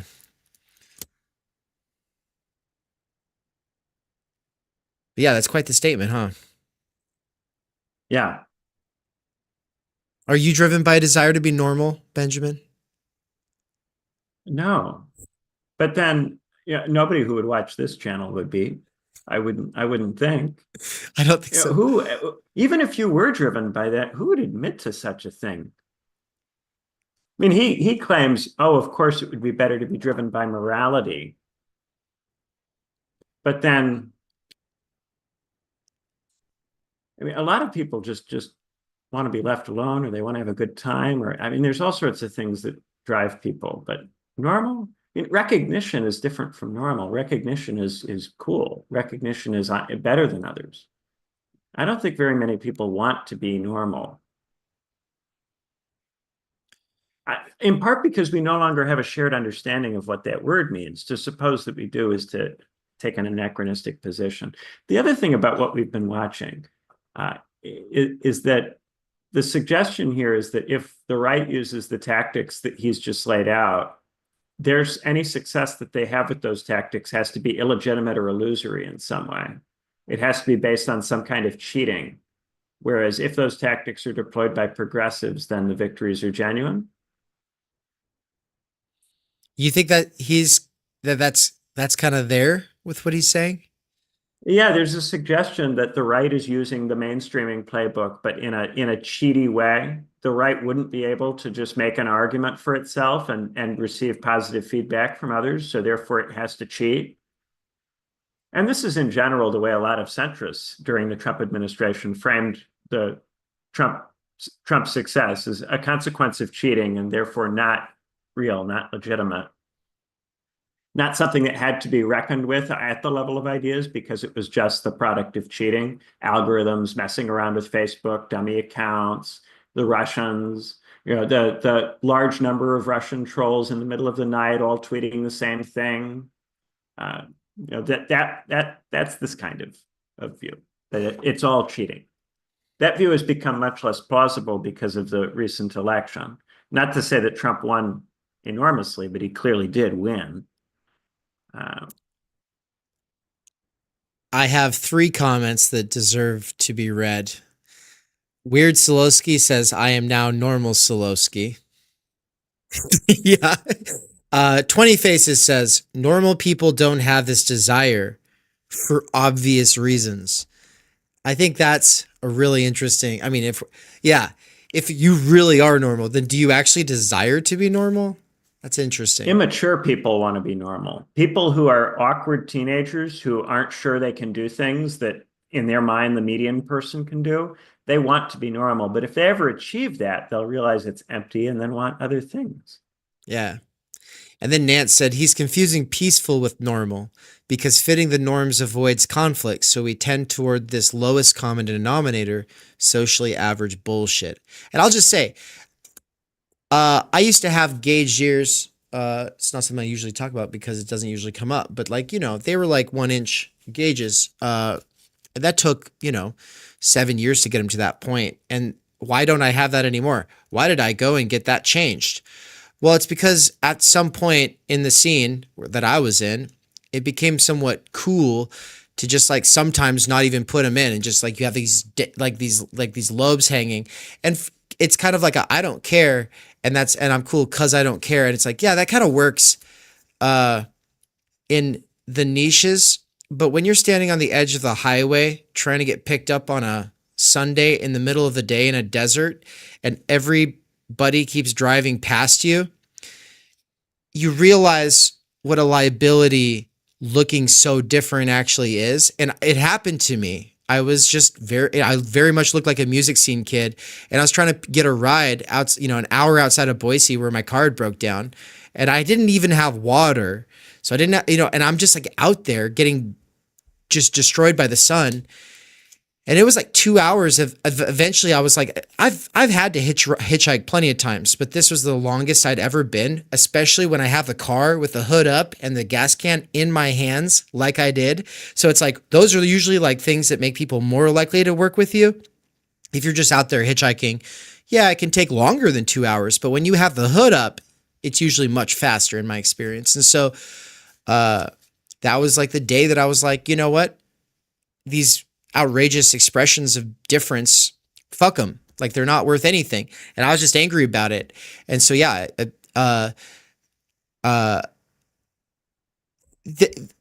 looking different and then realizing how different people treat you has been a very interesting part of the last 10 years for me. But all I want to say is that's the first time I actually felt like, well, maybe at least if I don't want to be normal, I don't want to be clocked as a weirdo just at the moment someone sees me. So like I've tended to be a little bit more normie-core since then. I wear a bit more normal clothes, except for when I was at my peak in activism in the university, and then wearing dresses and things was normal. So that's an interesting point. I think that they would flatten it out and say, well, shouldn't you be able to be picked up no matter what you're wearing? How dare people make judgments about your character on the basis of what you're wearing? But yet, if you think about society, there are reasons why people choose to wear the things that they wear and do the things that they do. And some people do have theories about why somebody might do those things, that while they're heuristics, they're certainly not laws or obviously true, are nonetheless, reasonable ways for deciding whether to trust someone in a potentially dangerous situation.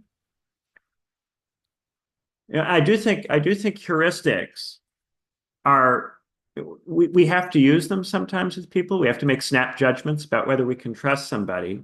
Right. And a person who is dressing very, very bizarrely is at least communicating that they aren't altogether interested in being trusted in that situation. Yep. They aren't altogether interested in it.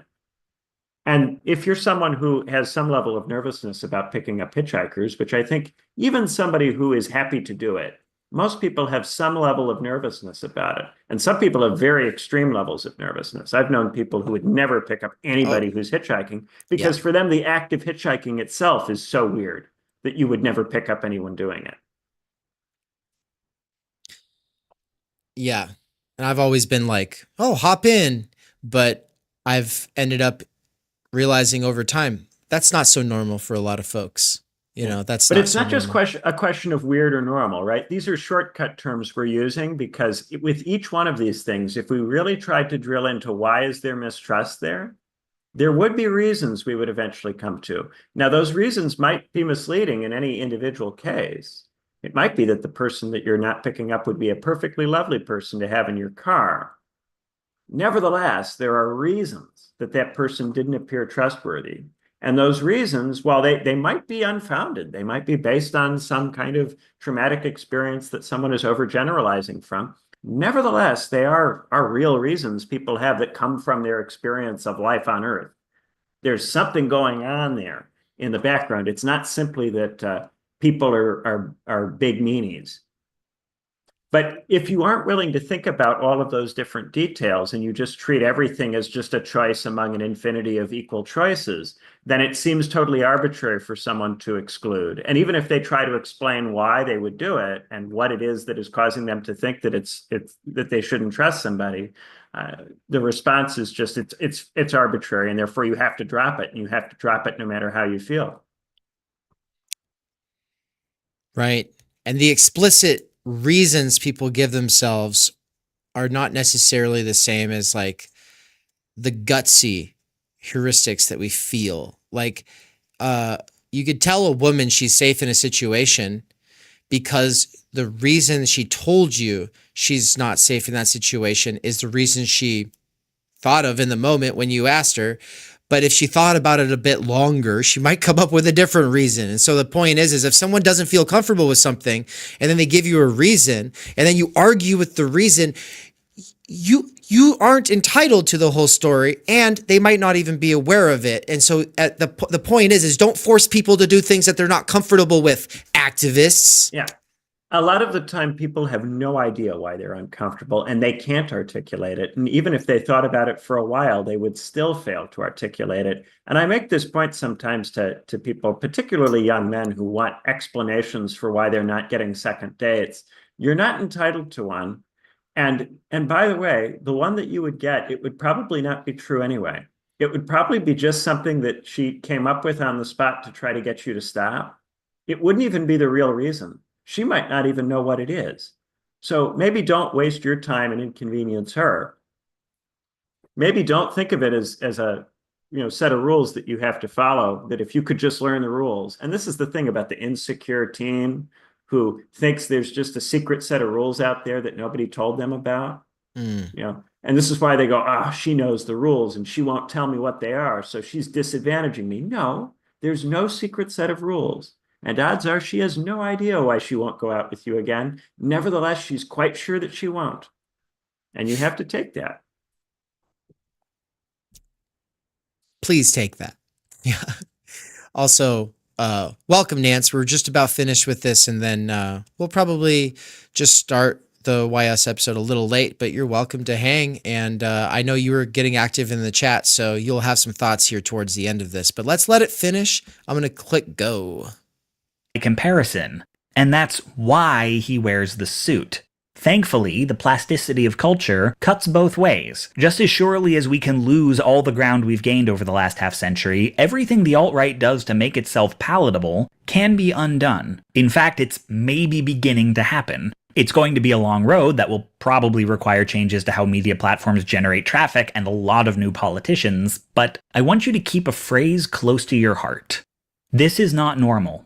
That phrase has become something of a mantra since the election in 2016, and it can be misused. White supremacy, sexism, and every other kind of bigotry are part of the fabric of American life, and always have been. So even if this is more extreme than the usual, it's not by nearly as much as most privileged people like to think. So I want you to treat this less like an observation, and more like a statement of intent. Whatever shit the alt-right pulls, I want you to say, this is not normal.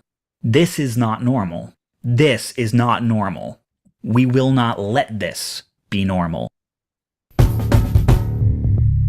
Maybe if you made the argument in terms of what's good, people would be more interested in what you had to say, instead of treating them like test subjects that you can do sociological experiments on with your language. Maybe just tell them why you think it's not good, and make a case instead of treating them as your inferiors that you get to experiment on with your word games. Mm. Yeah. Maybe. So, I don't actually want to rush out of here because there's a tie-in to Luigi Mangione, and we have to touch on the radical flank effect. But what I can definitely sort of just, I think, address quickly and then move on from is the Overton window itself. So, because this is about three concepts that help. Hi, Nance. This is about three concepts that help form a sort of presuppositional framework in activist spaces, whether they be alt-right or rad-lib, it doesn't matter.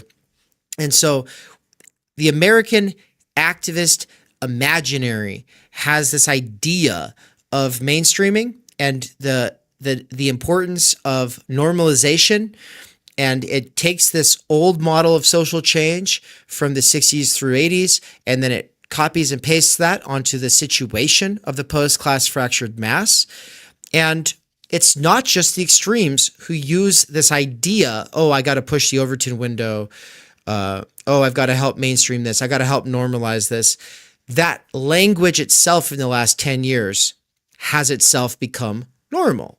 And normies, meaning people who aren't super into political theory and philosophy and activism, but just people who live normal lives. Maybe they think of themselves as normal, maybe not. But in gamer speak, and I use the definition this way, I take the principle of gamer speak and then apply it to theory. Normie is anybody not in our niche, right? So I think that there's a strong case to be made that there are no normies because everybody is in the niches today. Like normal is itself a niche that is branded and represented by influencers today. So the post-class fractured mass thesis throws a huge problem in the very language we use here. But with all of that said, let's hit on what the Overton window is, and then I'll bring in the radical flank effect video, which is only 1 minute long, and then we'll close out. So what is the Overton window, Benjamin? Yeah, they killed normal in the 60s. It's dead, and every time it's invoked now, it's a zombie concept. Yeah. If they didn't kill it in the 60s, they killed it in the 80s and 90s. In the 20th century, at some point, it died.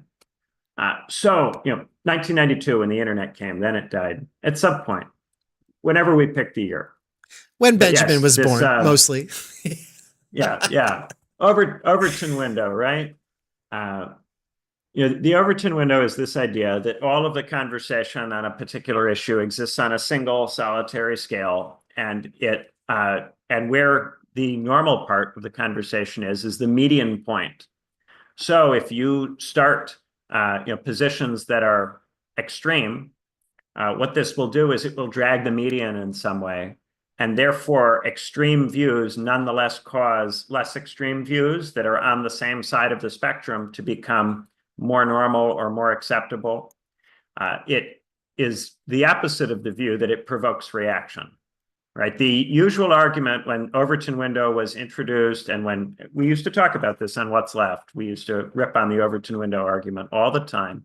We would go, no, it's not the case that if you take a really far out position, this moves the median discussion point closer to where you want to be.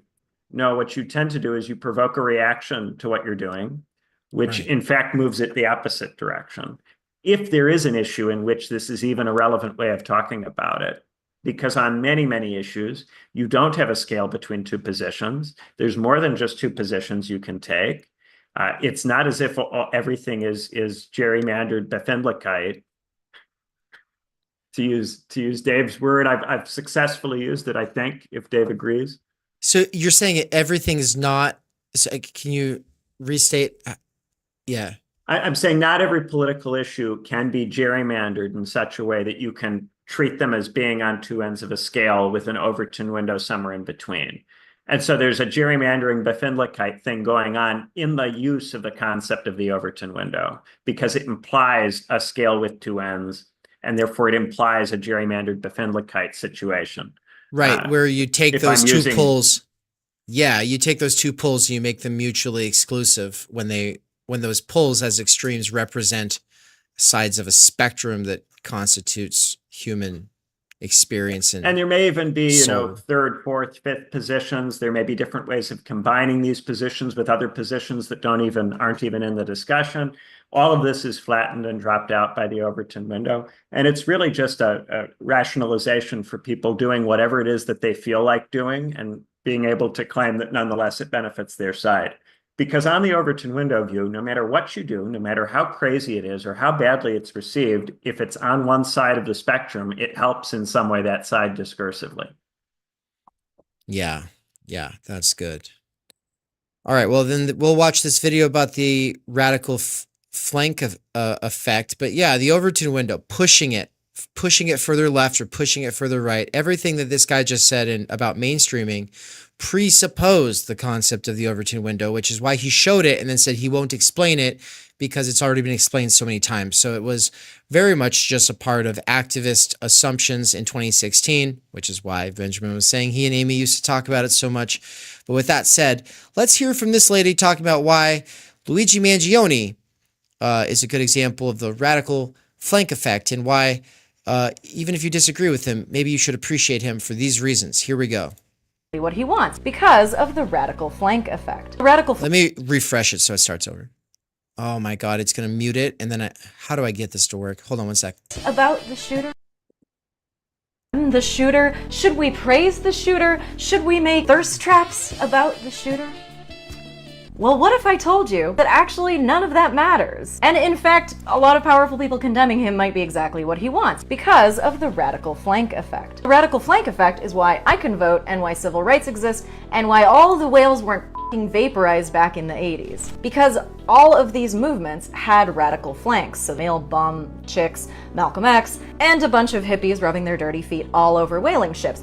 That helped their movements crucially, even though everybody hated them, because it shifts the window of acceptable ideas. Oh, my pearls, now perhaps we should burn less oil, but you needn't throw paint about it. And that's exactly why they threw the paint. In fact, studies of past and present social movements, including Just Stop Oil, show that radical flanks help to gain support for more moderate organizations, in this case, Friends of the Earth Society. Some of the radical flanks are violent and some of them are non-violent. And this works the opposite direction too, hence why everybody hates Trump. But look at that, he's winning. So when you hear people saying, oh, being so radical isn't going to help your cause, quantitatively, it might. Should we condemn? And there we go. Yeah. The thing is, the kernel of truth in this is that sometimes reform movements are helped by revolutionary movements, if they are in fact revolutionary movements, and vice versa. Vice versa. The thing is, disorganized anarchist acts are not revolutionary praxis. That's not a revolutionary organization that is in some way complementing a reform movement. It is certainly the case that different kinds of movements that have different politics can benefit each other or bounce off each other or interact with each other in ways that have interesting effects or produce third positions or what have you. But that's very different from this disorganized act, necessarily must put fear into the minds of the establishment. Your capacity to commit a criminal act is not proof of your capacity to do a revolution.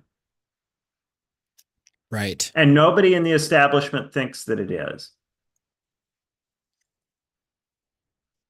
And I would say with Luigi Mangione, it actually, here's where I stand, is like he might be a real example of the radical flank effect, considering the fact that Medicare for All was on everybody's radar, and it kind of brings it back to that. And so it brings back questions related to something that actually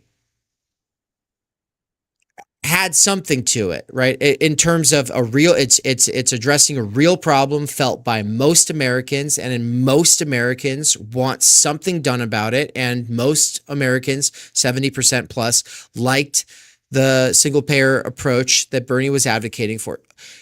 Okay, but what about when it's Antifa And now, oh, well, you see, TERFs are Nazis, and she wants the right to spaces without biological males. Now she's a Nazi. Now, well, Nazis are bad. We've already agreed that we can punch them. Well, fuck it. Why don't we shoot them? Because look at all the hype around Luigi Mangione. And if you genuinely believe these things, well, then it just makes sense. And the point is, it doesn't. It won't work. Some things can't be mainstreamed. Some things can't be normalized. And some things necessarily create more reaction than not. And these theories exclude completely the idea that anything could be counterproductive. They exclude it necessarily. It's not even a question of here's why we think this act isn't counterproductive. It's a theory which would make any act that's ostensibly on the side of the issue, as long as it's explicitly on the side of that issue, a strategic act. So it is really an argument against thinking in terms of strategy at all, because to do this would be, the only strategy you need is the Overton window.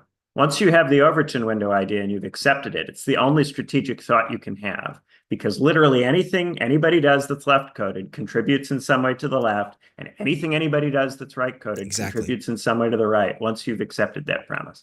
So it's completely thought-terminating and just really, really monstrously stupid.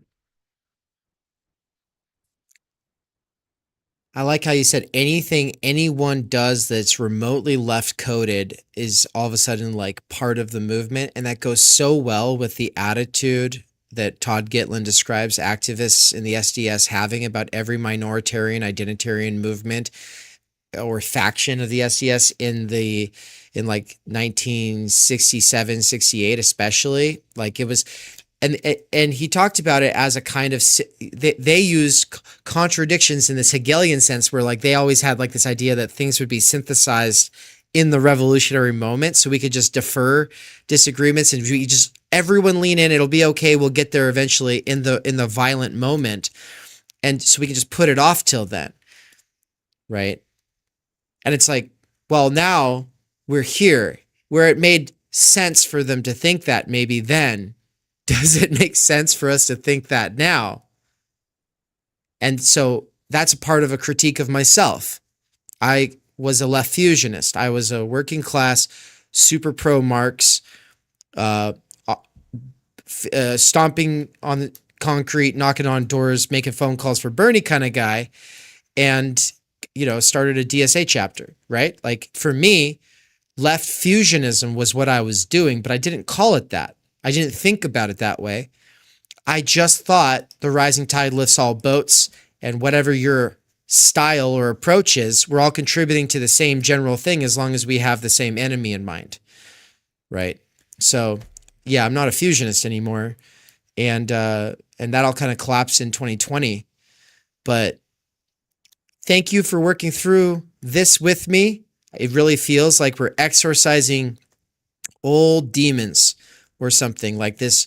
The structure of presuppositions that we're taking on here, I think a lot of people will relate to them and see it in themselves. They'll be like, that's me a little bit. Or they'll go, oh, that's some of the assumptions operative in these spaces that I was working in, and why I couldn't understand these other people, because I didn't share those assumptions, because I do think in terms of certain things, certain actions necessarily cause certain kinds of reactions that are predictable in a population. So this was fun.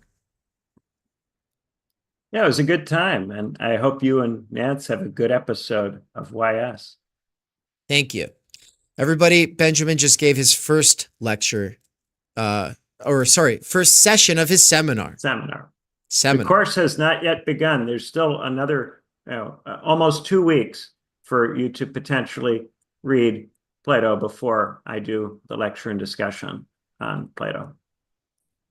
So the time. Dude, I want to big up your seminar, that talk. It was excellent. Like it really, really was. The way you approached it, you covered so much ground. Like I was thinking about it this morning, like trying to explain what you covered to someone who isn't kind of in the know.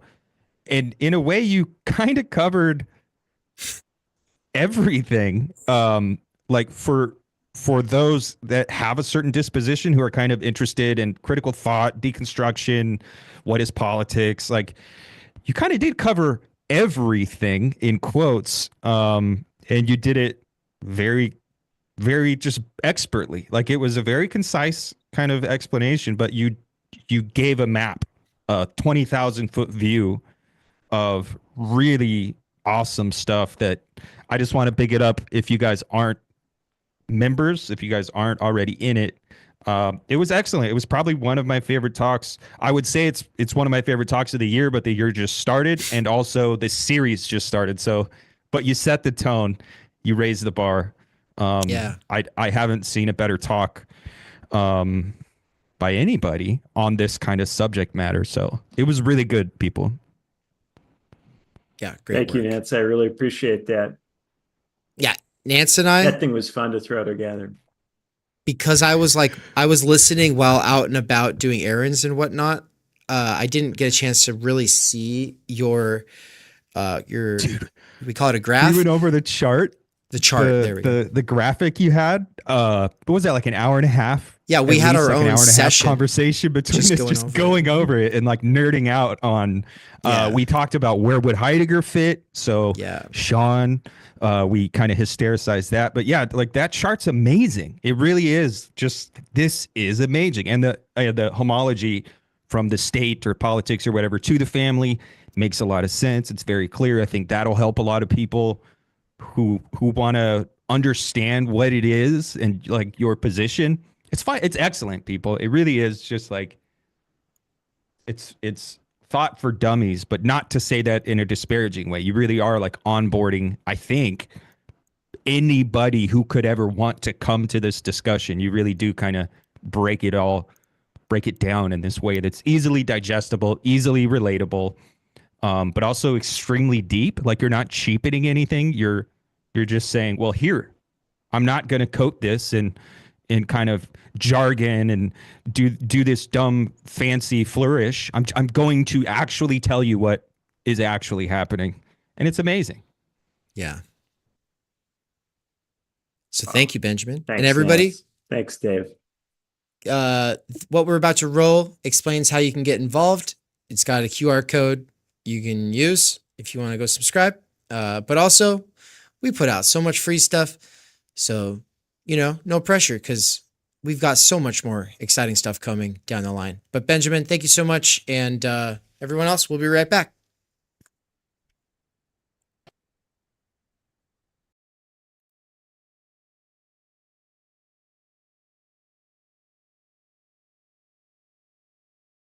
Become Theory Underground so that you can listen to special content that is not accessible to anyone else. Or if you go up a subscriber level, actually join in the discussions. Or at the top level, have us actually read your work, giving constructive feedback and ultimately paving a way to potentially being a part of what we call the turn. Then you'll want to become a subscriber. That's how you will access the ongoing courses and seminars. We've brought together Benjamin Studebaker's experience in political theory and science and philosophy with my critical social theory, phenomenology, existentialism, critique of political economy, critical media theory approach, combined with Michael Downes's fault line theory. The CCRU versus Ljubljana School, or Žižek versus Land.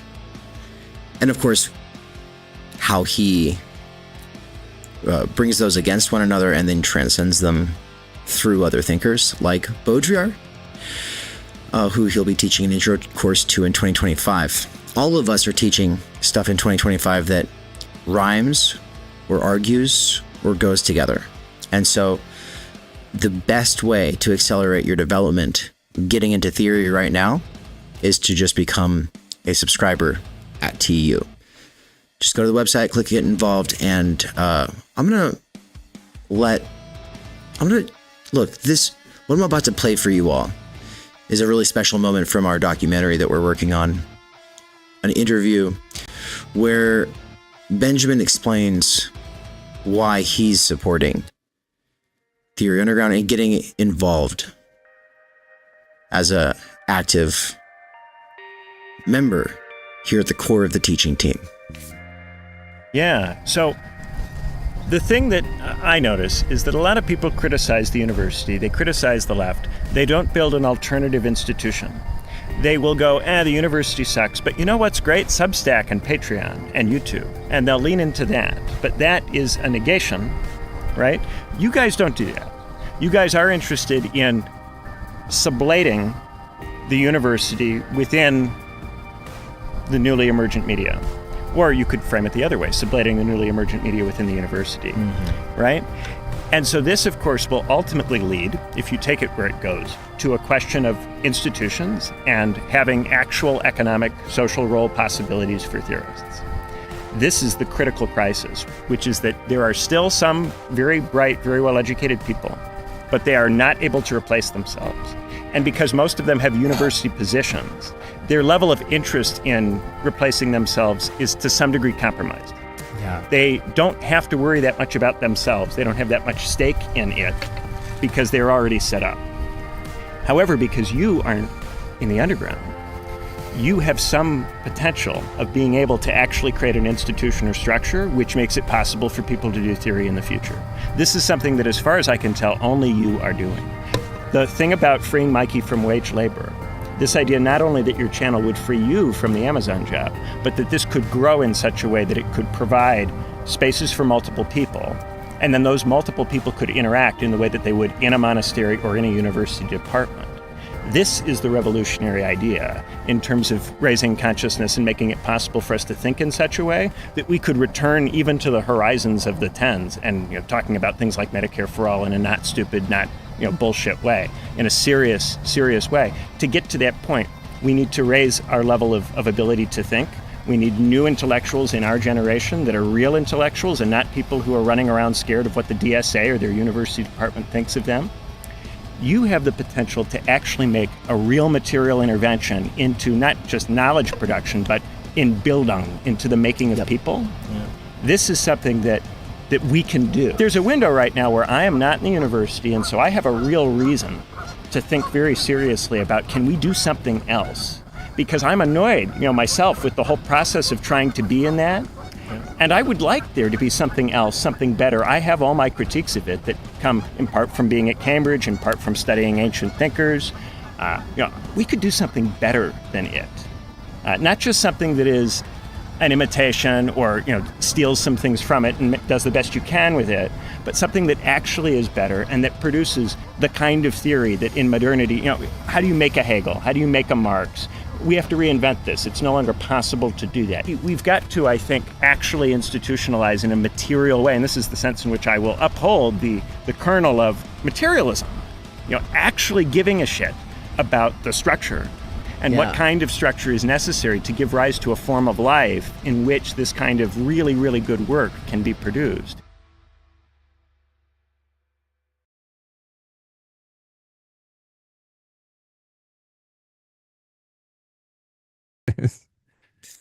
No, you're good, dude. We're doing They can't acid see. communism. We're doing acid communism. Oh, they can't see? Now they can. We're doing acid communism, guys. Look. We're doing acid communism. It's really cool. Yeah. All right, everybody. Let me fix it. It's Why Us in the house. What's up? What's up? How's it going, everybody? What's up? How's everybody doing? Yeah. Why the fuck us, man? What a question. What a question. And what a couple of guys can answer that question.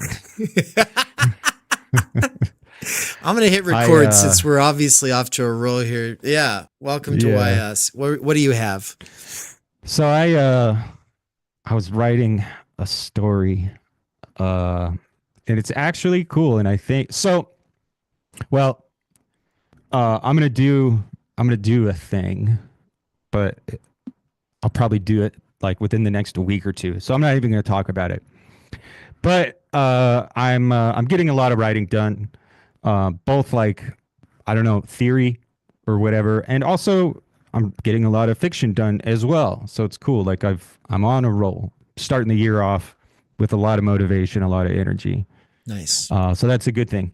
But just this morning, I was writing a little story about us, and like we cracked the code. We figured out like some universal method or means of like exiting the time stream is what it's called. And we actually live in Nous, Nous. Like that's this realm that we get access to. And in this realm of Nous, there's Epicurus, there's Plato, there's Pythagoras, there's Euclid, there's Nice. Descartes. There's great minds of human history, right? But there's also these really instrumental guys. So there's Ray Kurzweil and Claude Shannon and Norbert Wiener and Alan Turing. And there's like this realm, it's just a place where you go if you're like a great mind of history or whatever. But there's two camps. There's the humanist camp, and Descartes leads the humanist camp. Oh, sick. And Norbert Wiener leads the kind of instrumentalized camp. So there's Nice. harmony, or there's discord in heaven, right? It's not all harmony. There's discord, and we break in. Mikey, you, and me just poof. We show up in this magical place, and then conflict unfolds, and we team up with Descartes, and we save the day. But it's absurd that I'm writing a story that has us on the same level as Descartes and Plato. That's why we had to break in though. Well, that's it. Like we kick down the door, and everyone at first is like, who are you? Fuck you guys. But we demonstrate our worth, and then we team up with Descartes and the homies and save the Nice. day. But that's why us, motherfucker, because we are convinced. That's why. We have the audacity to come out and say it full-throated. Yes, we do belong in this fucking conversation. And that's why us. We're not doing this fucking effete fucking performative. And look, we do it. Like we do fall into it because it is there. But part of the method is also having this like confidence. And it's just like, no, these things are true. Like these are undeniable truths that shit is fucked and that nothing can be done. And so, like something must be done. Like these are just undeniable truths. And it's because we find ourselves already here. Like, why do we belong at the table? Well, we're at the table regardless. We didn't choose it. We don't necessarily want to be here, but we are here right now. So let's fucking go. That's why us. It's part of the method. And the question of method is part of why us. The question of method is why we're here today. This is called classification struggles, and then in parentheses, self-legitimation struggles. I don't know that we'll have time to get into the impossibilities of certain kinds of self-legitimation that we've floated before. But what we will focus on is the third lecture in classification struggles from Pierre Bourdieu's lectures he gave on general sociology at the Collège de France, 1981 through 82. And this is a nice little way of getting my head on straight before going to campus today and teaching day one of Sociology 101, Introduction to Social Research. Now, that class with me is going to be very different than it would be if it was somebody who was downloading their slides from a textbook company and then downloading access, like telling people you have to log on to this site and they have exams for you that they've selected. No, this is obviously coming from my heart, my soul, my mind, my struggles, my work that I'm doing here and there and everywhere over the last 10 years. And so, yeah, it's a pretty exciting thing for me because I felt kind of stuck about it. I'm like, well, because last semester I was kind of torn between two styles of teaching. This time I am going all in, unapologetic. I am doing it the way that I want, because this is my last, potentially ever, time that I'll be teaching at a university. This is my last semester. I'm over it, guys. I wasn't even in it to win it in the first place, and I was doing Theory Underground, but then the teaching opportunity fell into my lap because my wife is amazing and referenced me in a meeting, and I was just like, yeah, why not? And then those poor students last year, or maybe lucky, depending on who they are. Yeah. Because some people just want to have the course slides downloaded and the teacher read off the slides so that they can sit there on their phone and memorize and regurgitate and keep going with what they want to do. But for all of you all, oh shit, you changed the scene. Hold on one sec. Let me fix it, guys. I'm going to make it so you can all see what we're looking at. And then, let's see here. Do I have one for when you're sharing? We did. Oh, part of the issue is where you are. Hold on. There we go. That'll help a little bit. There's two ways of enlarging or full screening the share screen, and one of them doesn't work with my current OBS layouts. The other one does, but I think I still have to make a change here to fix it. So, I like just having multiple display captures. Well, that's how you do it too normally. Like that's the preferred way is having multiple display captures instead of the whole call display. But yeah, that's what I'm doing here. So let me just duplicate this one and change its name to be when Nance shares. And then now you guys can see us. And all right. The last part I have to do is just crop it and enlarge it and then change out the logos. It says why left up here instead of why us. And folks in the chat, if you've ever listened to any of our episodes before, let us know. Nice view there, Nance. You can see you. I'm curious how many of you have. Yeah, I see that. Yeah, how many of you have done episodes 1 and 2 of Why Us? Guessing not too many, and so for that reason, I will say a couple things before diving in here. So these lectures that Bourdieu is giving at the sort of peak of his career, which was very illustrious and important, and he's teaching down the hall from Foucault at this time. They're both rock stars, and his approach aims to be a little bit more materialist and a little bit more on class, and in a lot of ways in more dialogue with Marxism explicitly than Foucault. But at the same time, he is in dialogue with Foucault. He is in dialogue with Lyotard, Deleuze, Derrida, Althusser, Lacan, and Baudrillard. So, I mean, of course, and he's deeply influenced by Sartre. And so it's a special time in France, and it's a special time in sociology as a field. And in one of the things that we say that I'm pretty sure is true is that this is peak sociology, that in a lot of ways, all we've had since then is a sort of, I would say a watering down or blah, blah, degeneration, but the proper word is the consequences of the defunding and instrumentalization of the university.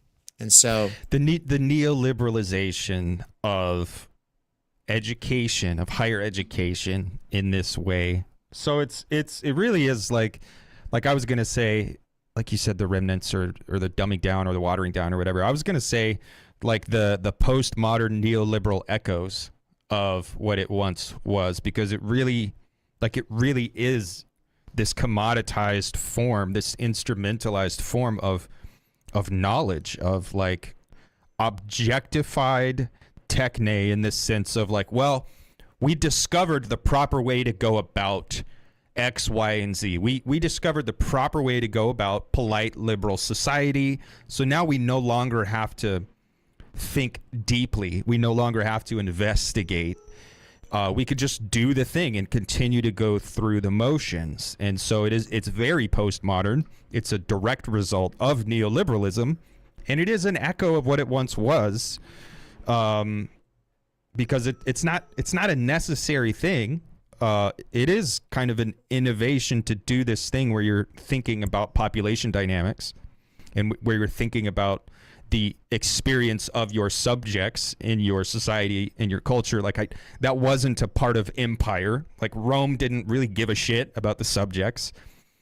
I think it does follow on from the neoliberal myth of the individual, where we're concerned with like informed consent, enthusiastic informed consent, where of course this is important when it comes to interpersonal stuff, but when it comes to like population dynamics, the notion that your voice matters among the horde or among the masses, like that's a modern invention. And so this care for the subject, the subjectivity of the individual citizen, it's an innovation on culture, on society, on social controls and stuff. And once it got turned on its head and it got kind of objectified into just best practices, like now I saw something, what was it? It was some TV show. I don't remember what it was now, but there was a woman who was talking about the fact that she was a sociologist, and I was just stunned because she seemed very dumb, very, very dumb. And I was like, you can't be a sociologist if you're that dumb, dude. You have to be a little bit smarter than the average bear, dude. It's almost required though. Yeah, it's a prerequisite to be remedial. Yeah, which is good news for us, eh? So so when we open up the book, what page are we actually on right now? So I know we've got a couple people following along with us. So 30. It's like we read the lecture of May 5th, right? So yeah, we're on page. We did the first 30. Yeah. Lecture of May 12th, 1982. Now, because I'm going to basically do this with you, Nance, then I have to run to the campus. I'm going to start, just do a couple things, and then while you read, I'll scarf some food. So hell yeah. I'll just take the first couple pages. Lecture of 12th of May, 1882. And then the different sections of this are going to be objective classification and objectivity, objective indicators and strategies of self-representation, parenthesis on monumental history, the ruses of sociological reason, an objective definition of objective indicators, the objectivist moment, the geometrical point of convergence of all perspectives, the problem of sampling. And what we've covered up until now, this is a rightly titled book, Classification Struggles. As Weird-Slowski said, he's doing a sociology of sociology. He's interested in the fact that the kinds of classification schemas employed often have something to do with the person's employment, right?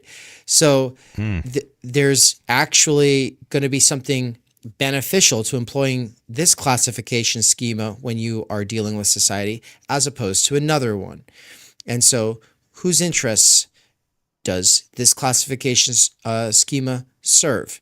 He's thinking about Algerian colonialism and empire and capitalism, of course. And he does sometimes sound a little bit like somebody who, if he was alive today and he was talking to us, he'd probably feel like way out of touch on a lot of things because he's just a left-coded left elder.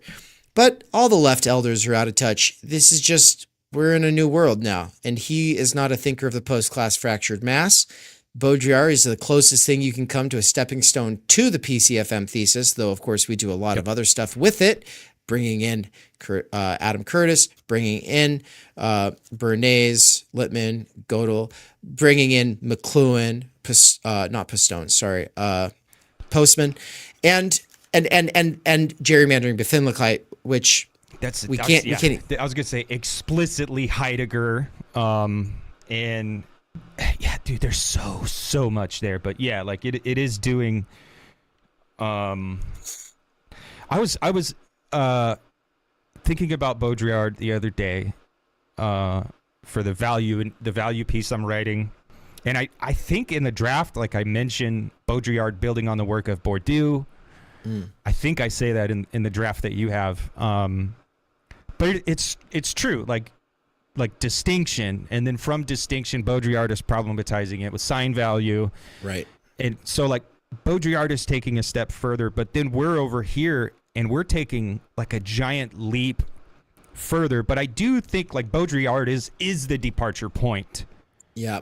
For cyber history. But for cyber history, but it's allowing Baudrillard is this departure from Bourdieu as well. And like, just to make that explicit, everyone here, like, this may be a little less sexy, but it's just as integral. It's just as integral. Like, this is the bedrock of the PCFM. Yeah. And it's more rigorous. Like a lot of people think that sexy is less rigorous and more poetic, and like Baudrillard is like half poet, half advertiser, and the way he communicates, is very unique, and a lot of people get addicted to that.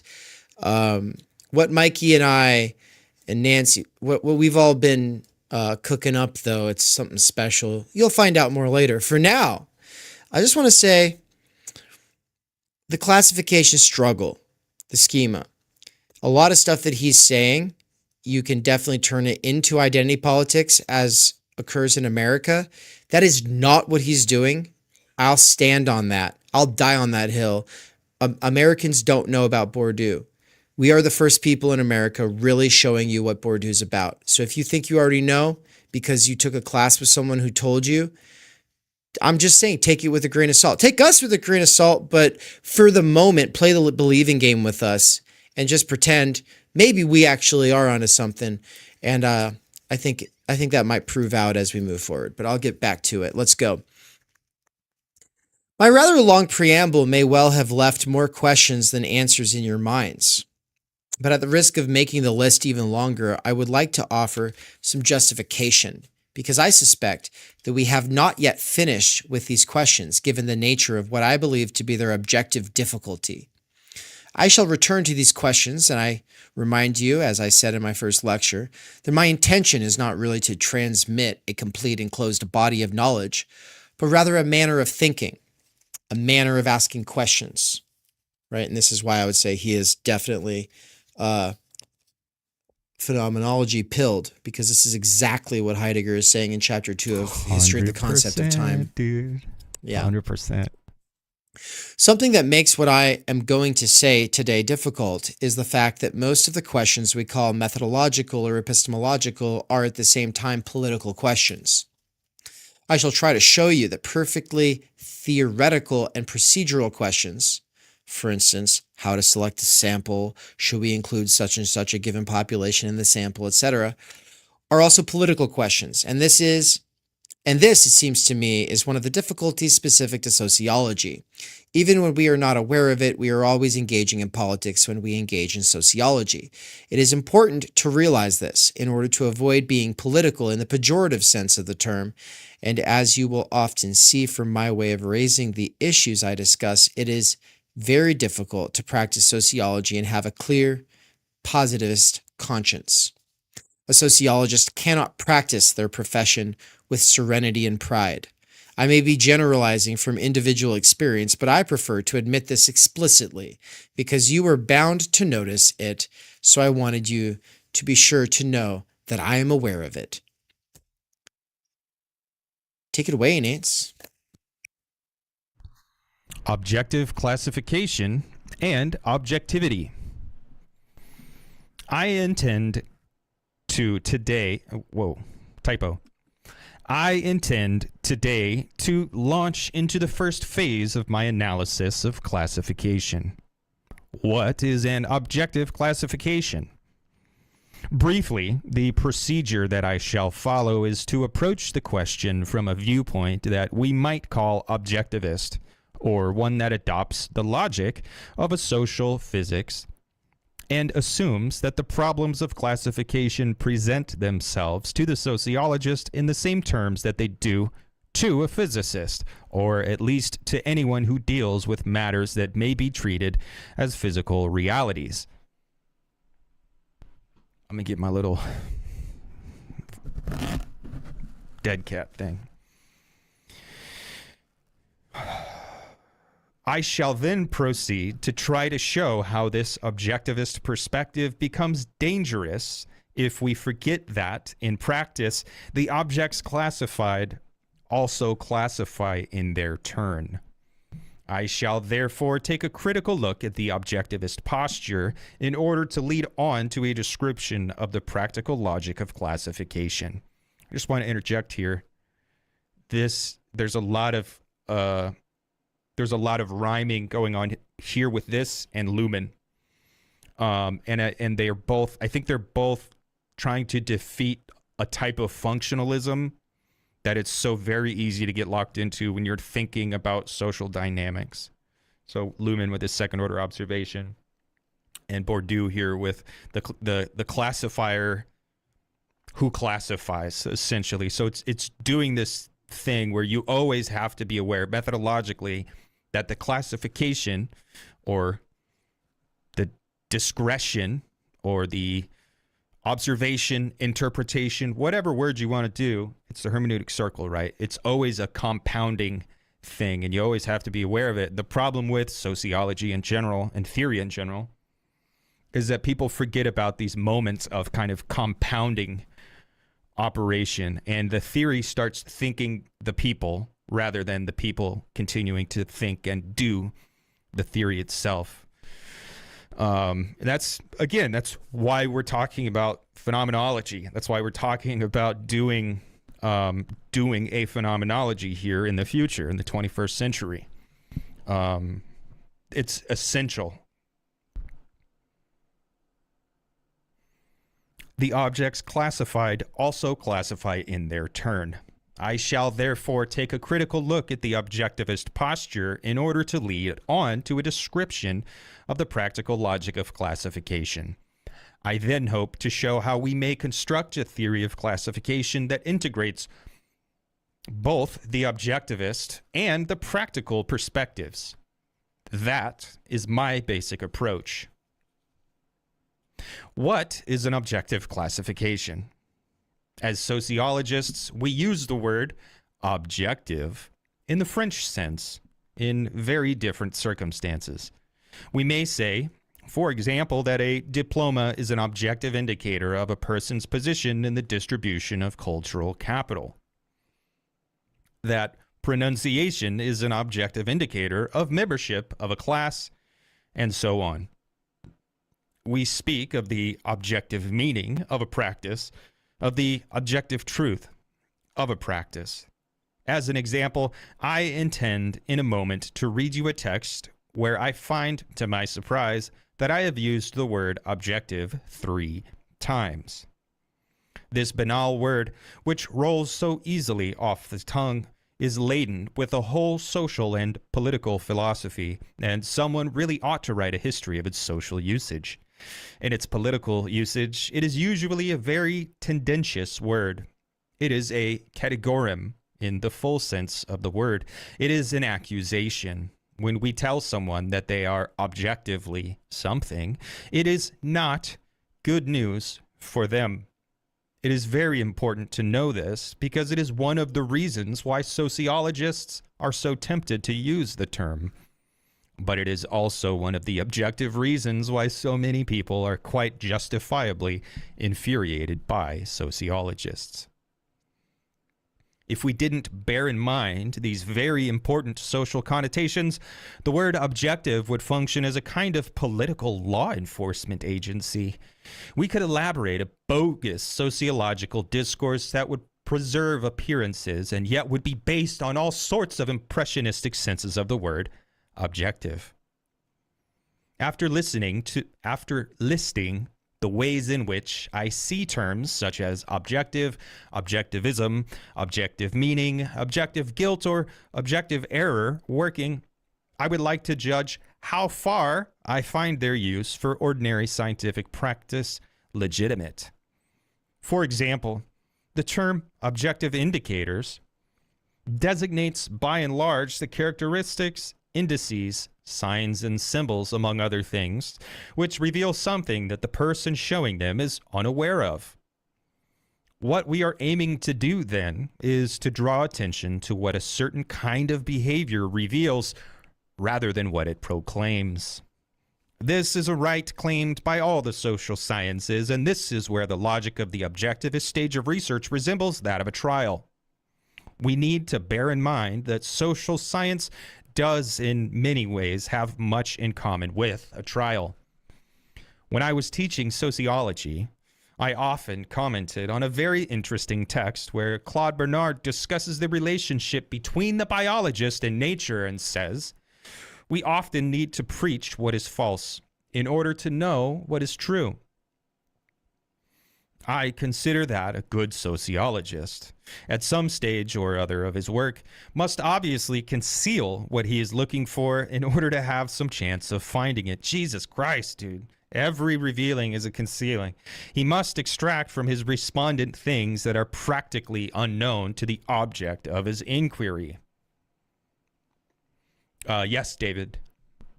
Yeah, Dave answered that. Absolutely. What? An objective, I saw David's question, but you answered it. I didn't see that. Okay, yeah.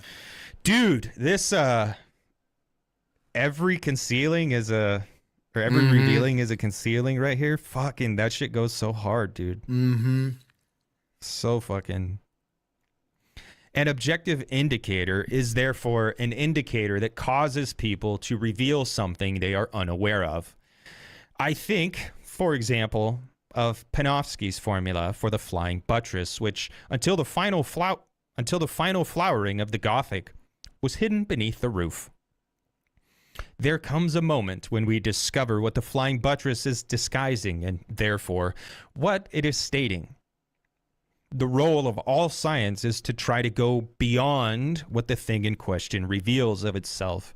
This is valid for a flying buttress, a manuscript, an interview, someone's style of behavior or choice of vocabulary, and so on. This is all the more important when the object of study resists, when it is the church, the episcopate, or a secretary general of the episcopate. That is, people who hold powerful positions at the heart of such institutions and whose incorporated strategies constitute these institutions. It is obvious that the inquiry engages in a symbolic struggle where the sociologist seeking the truth must conceal the aims of their quest. There are many different ways of tackling sociological research, but we often approach it with a kind of naive humanism, believing that we may discover the truth by talking face to face with the object of our inquiry. I think that we have to renounce this vision, which is morally comforting, but scientifically sterile. We have to choose between deceiving or being deceived. When we interview a business executive about business management or a bishop about the episcopate, we have every likelihood of being symbolically manipulated. Using objective criteria means this. A person tells me the whole story, but I look away and study their shoes or some such thing and reflect on what it is they're not telling me. This is also the case. Like, here are the examples he uses. The businessman being interviewed about business, the cardinal being interviewed about the church or whatever. Those are kind of obvious, but updating it here for the 21st century. This is your uncle. This is your uncle that yelled at you at Thanksgiving because you're a liberal and he's a MAGA voter. This is your neighbor who has a has a Make America Great Again sign in his front yard. Hail Trump! Yeah. Yeah. Or this is the radical blue-haired, Tumblr like, it's her turn. People, like, we all have these kind of implicit dispositions, these implicit presuppositions. We all have an implicit pre-existing structure framework of our very own subjectivity. So there's always going to be things we take for granted. There's always going to be things we intentionally try to conceal to kind of bolster this projected self-image, especially now here in the 21st century where the self-image is so much more important than like self-actualization. Like it's no longer about actual activity, concrete activity in the world. It's about maintaining the appearance that you have actualized yourself. Prolificity. Exactly. So I think of Mandy here when I'm reading this, and I love that Mandy's out here doing shit. She's on the warpath, dude. She's on the front lines. She's in the fucking trenches, and I love it.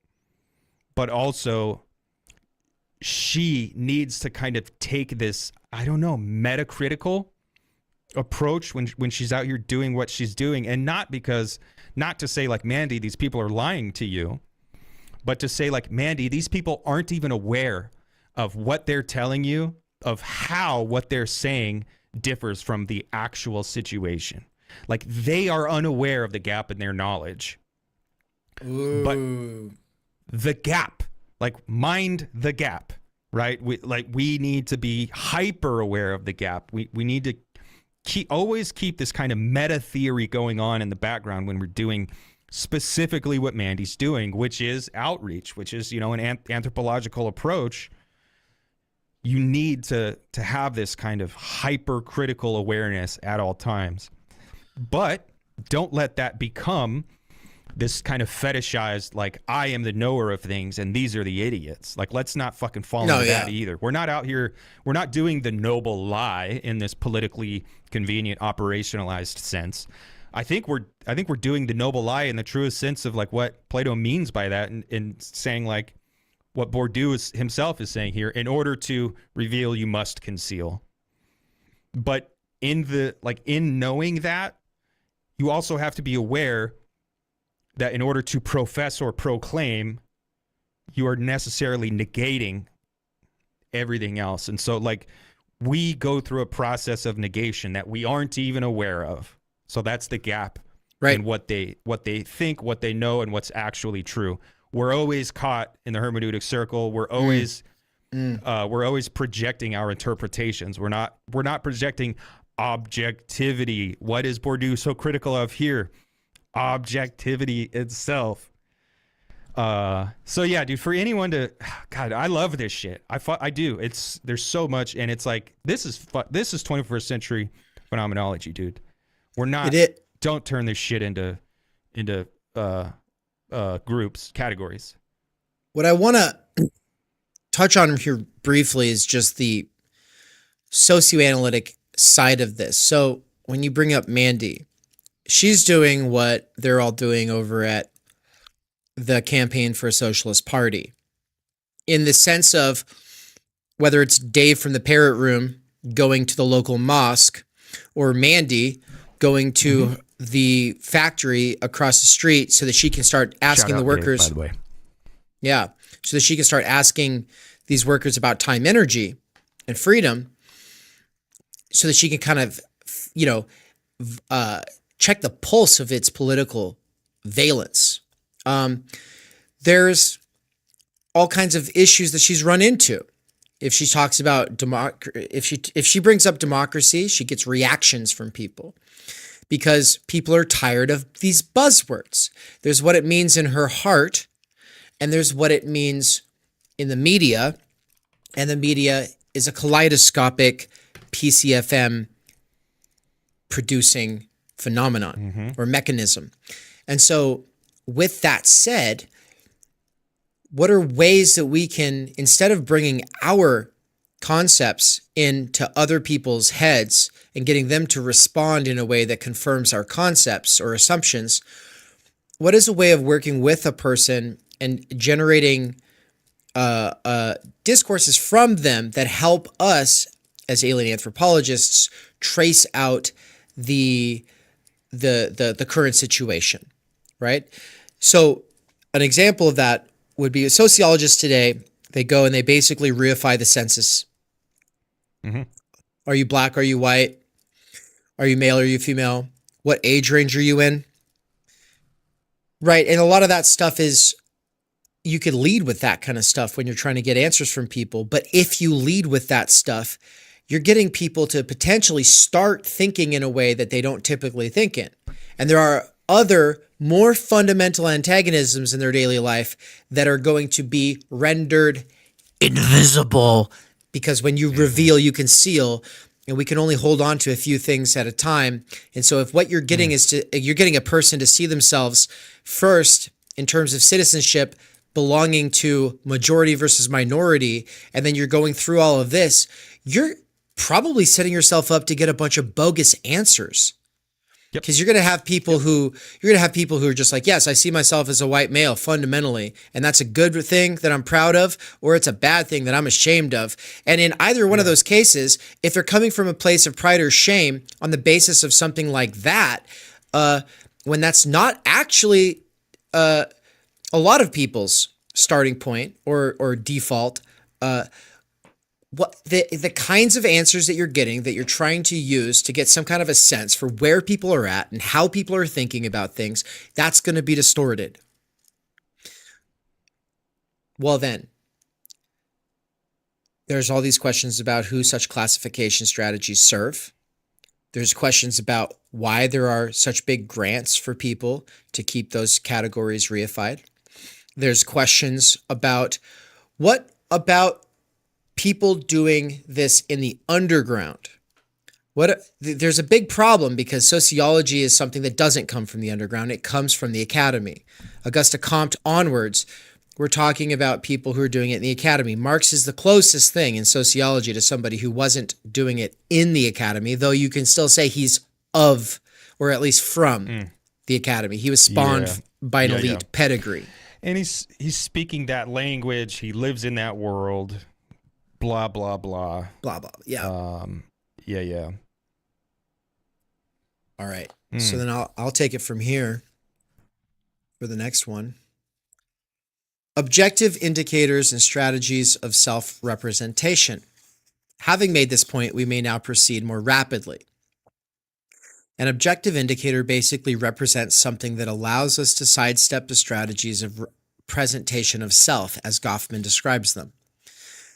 His love of Goffman is why he says that he thinks American sociology at his time is doing more interesting things than the Paris scene, right? Like he really likes the Chicago sociology stuff that Goffman was so influential in. These strategies may affect individuals. I think of one of Balzac's heroes who, whenever he goes to meet someone, strikes a pose. There are in life situations where we draw ourselves up as if posing for a portrait. There is also a sociology of collective strategies of self-presentation. As individuals, we elaborate our own personal strategies by drawing on an arsenal of collective strategies acquired from here, there, and everywhere. And there are also strategies of self-presentation that are more formidable for the sociologist. And these are group strategies, which complicate the problem. I shall give you an example of what an objective indicator is, analyzing the presentation of self that any group uses in trying to impose its own objective self-definition. I have written somewhere that what defines a dominant individual is their ability to impose their own perception of themselves on others. This is the role of the portrait, the bust, or the equestrian statue. The dominant individual is the one who, as in Byzantine mosaics, is able to oblige you to look at them from near or far, but whether from a distance or close up, always with respect. They are the master of the subjective relationship that others may entertain with them. This is in fact the very definition of symbolic violence. Okay, so, symbolic violence is for him a very important term. There's, of course, the joking that we just have to set aside, which is that everything is violence to these French guys. And that was actually deep up until Americans took it up. Yes. Damn. Everything is violent. Yeah, dude. It looks like you just got shot through your window outside. I got shot with violence, man. It's Damn. It's tough. It's so hard getting shot with violence. He says, they are the master of the subjective relationship that others may entertain with them. This is, in fact, the very definition of symbolic violence.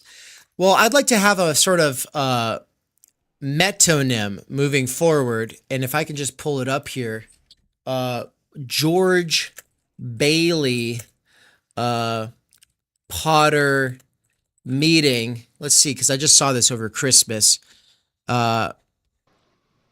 When George Bailey comes in and sits across from Potter, the landlord who's trying to turn all of the Bedford Falls in It's a Wonderful Life. He's trying to turn it into like slums, right? He's trying to make everybody be renting forever to him. Do you remember when George Bailey sits down in this chair? No. Oh, and you can't see what I see right now either, but everybody else can see it on the screen. And it's just the point is the clip I found skips the part that I wanted to show. But when he walks in, you've probably seen similar stuff in other movies. He sits down in the chair opposite the man who's in the very serious chair with the nice desk, and he's like so low. And he's like trying to sit up, but no matter what he does, he just can't sit right. And it's like visibly he just has to kind of give up. And then that's the symbolic violence that Bourdieu's talking about. The objective situation is set up so that you can't just have like this default respect, right? Everyone in the live chat right now is in that situation, guys, because you're just commenters in the live chat. Sorry, right? That is a symbolic violence according to Bourdieu. Like the way that gets turned into just kind of like blue-haired liberals on the internet is like it is true. We are all coming from this subjective position of relative destitution when it comes to power. Like when we're talking about politics and structural change and blah, blah, blah, all this stuff that is important, that does matter, but that also shut the fuck up. It's not the only thing in the world to talk about. Like, we are all at the disadvantage. It is not just the explicitly subaltern. It's not just the kind of pre-approved, socially acceptable categories of people who have been othered. We are all subjectively othered with reference to power. Now, there's stratification, and it is important to be aware of, and it is also true. And this changes the kind of horizon of possibilities for people. But that's why it kind of misses the point to try to do woker than thou stuff and the what do they call it? Oppression Olympics. Like when you try to quantify like your levels of relative powerlessness, like no, that's the point. Like, we're all relatively powerless. Yeah. But it's a truth that then gets kind of turned around and operationalized into like one of the supporting tenets of this thought terminating duopolistic fucking churn. It's like, oh, I'm on the side of the powerful, or I'm on the side of the powerless. I'm on the side of the haves. I'm on the side of the have-nots. Like when you take that truth and turn it into this instrumentalized fucking duopoly bullshit, like you're missing the point. Yeah, you've already lost the game.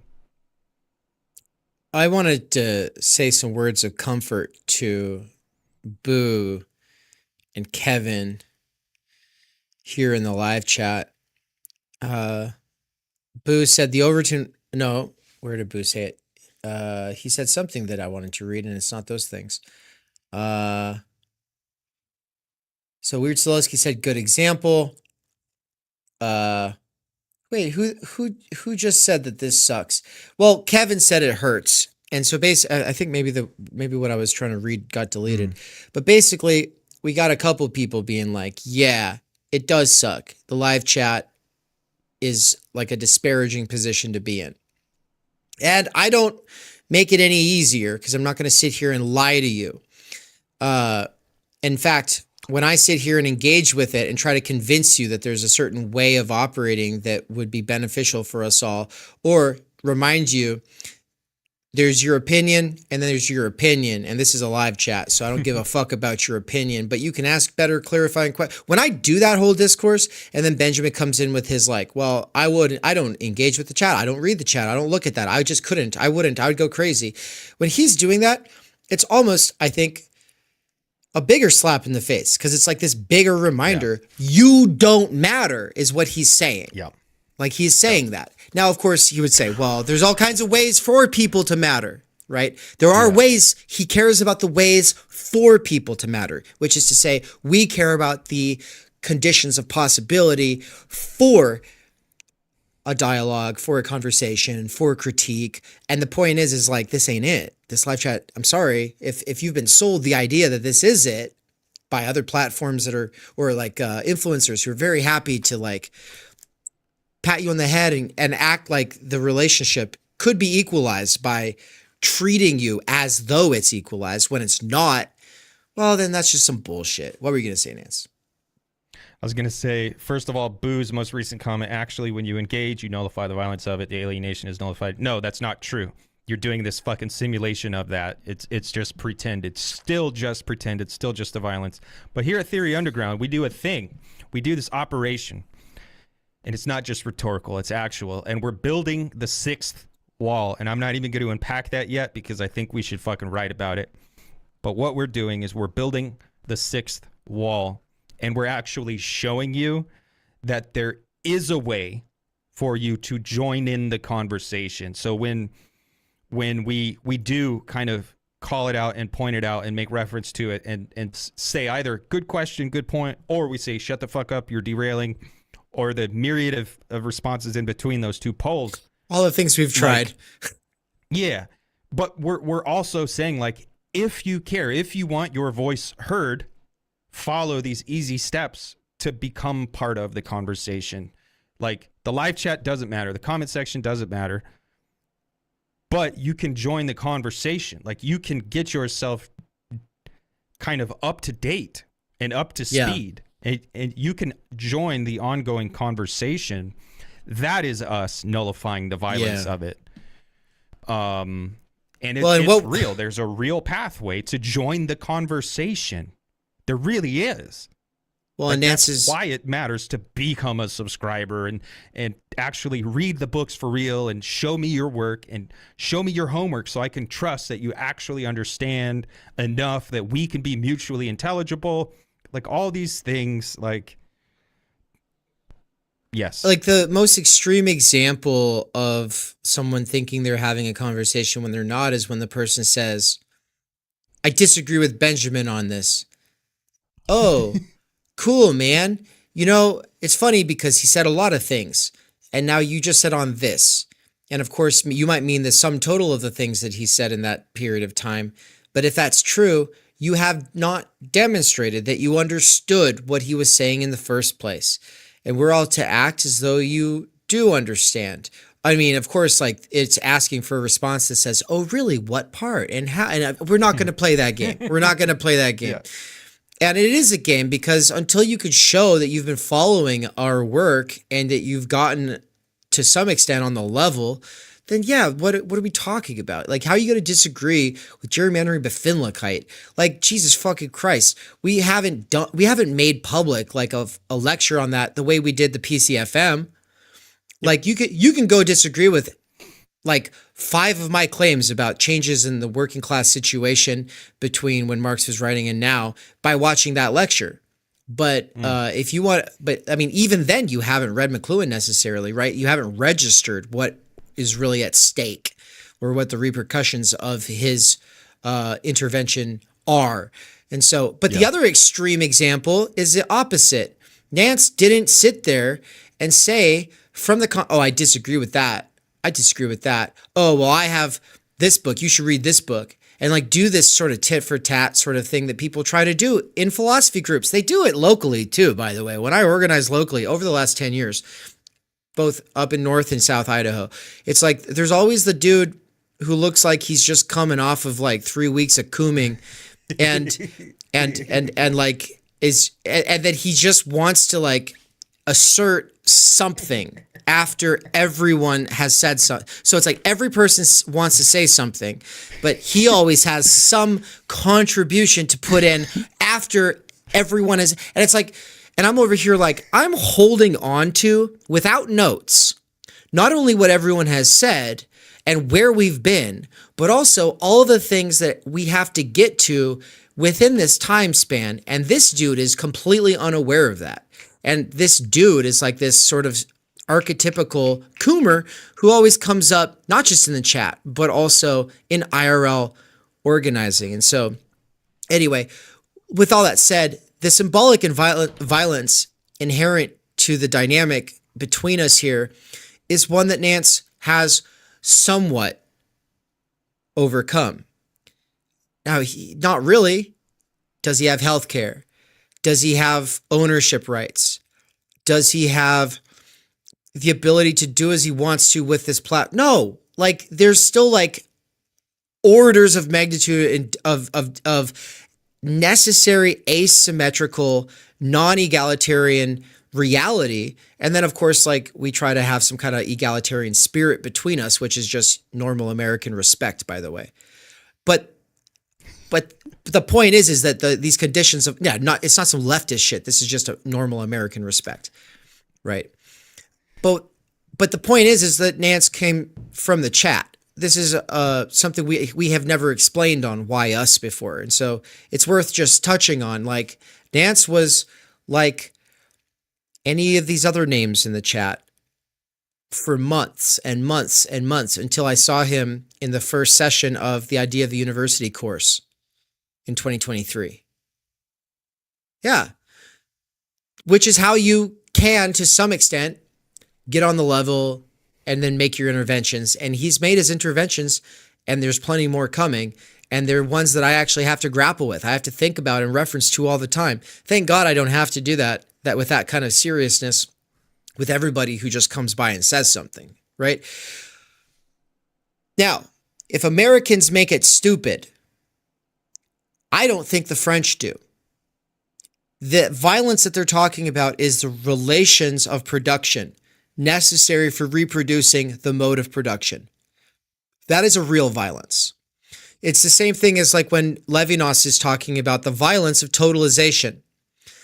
It's like, I'm sorry, if you've ever had somebody just put you into a box and then just write you off as that thing when that's not even you, like it doesn't even like rhyme with who you are.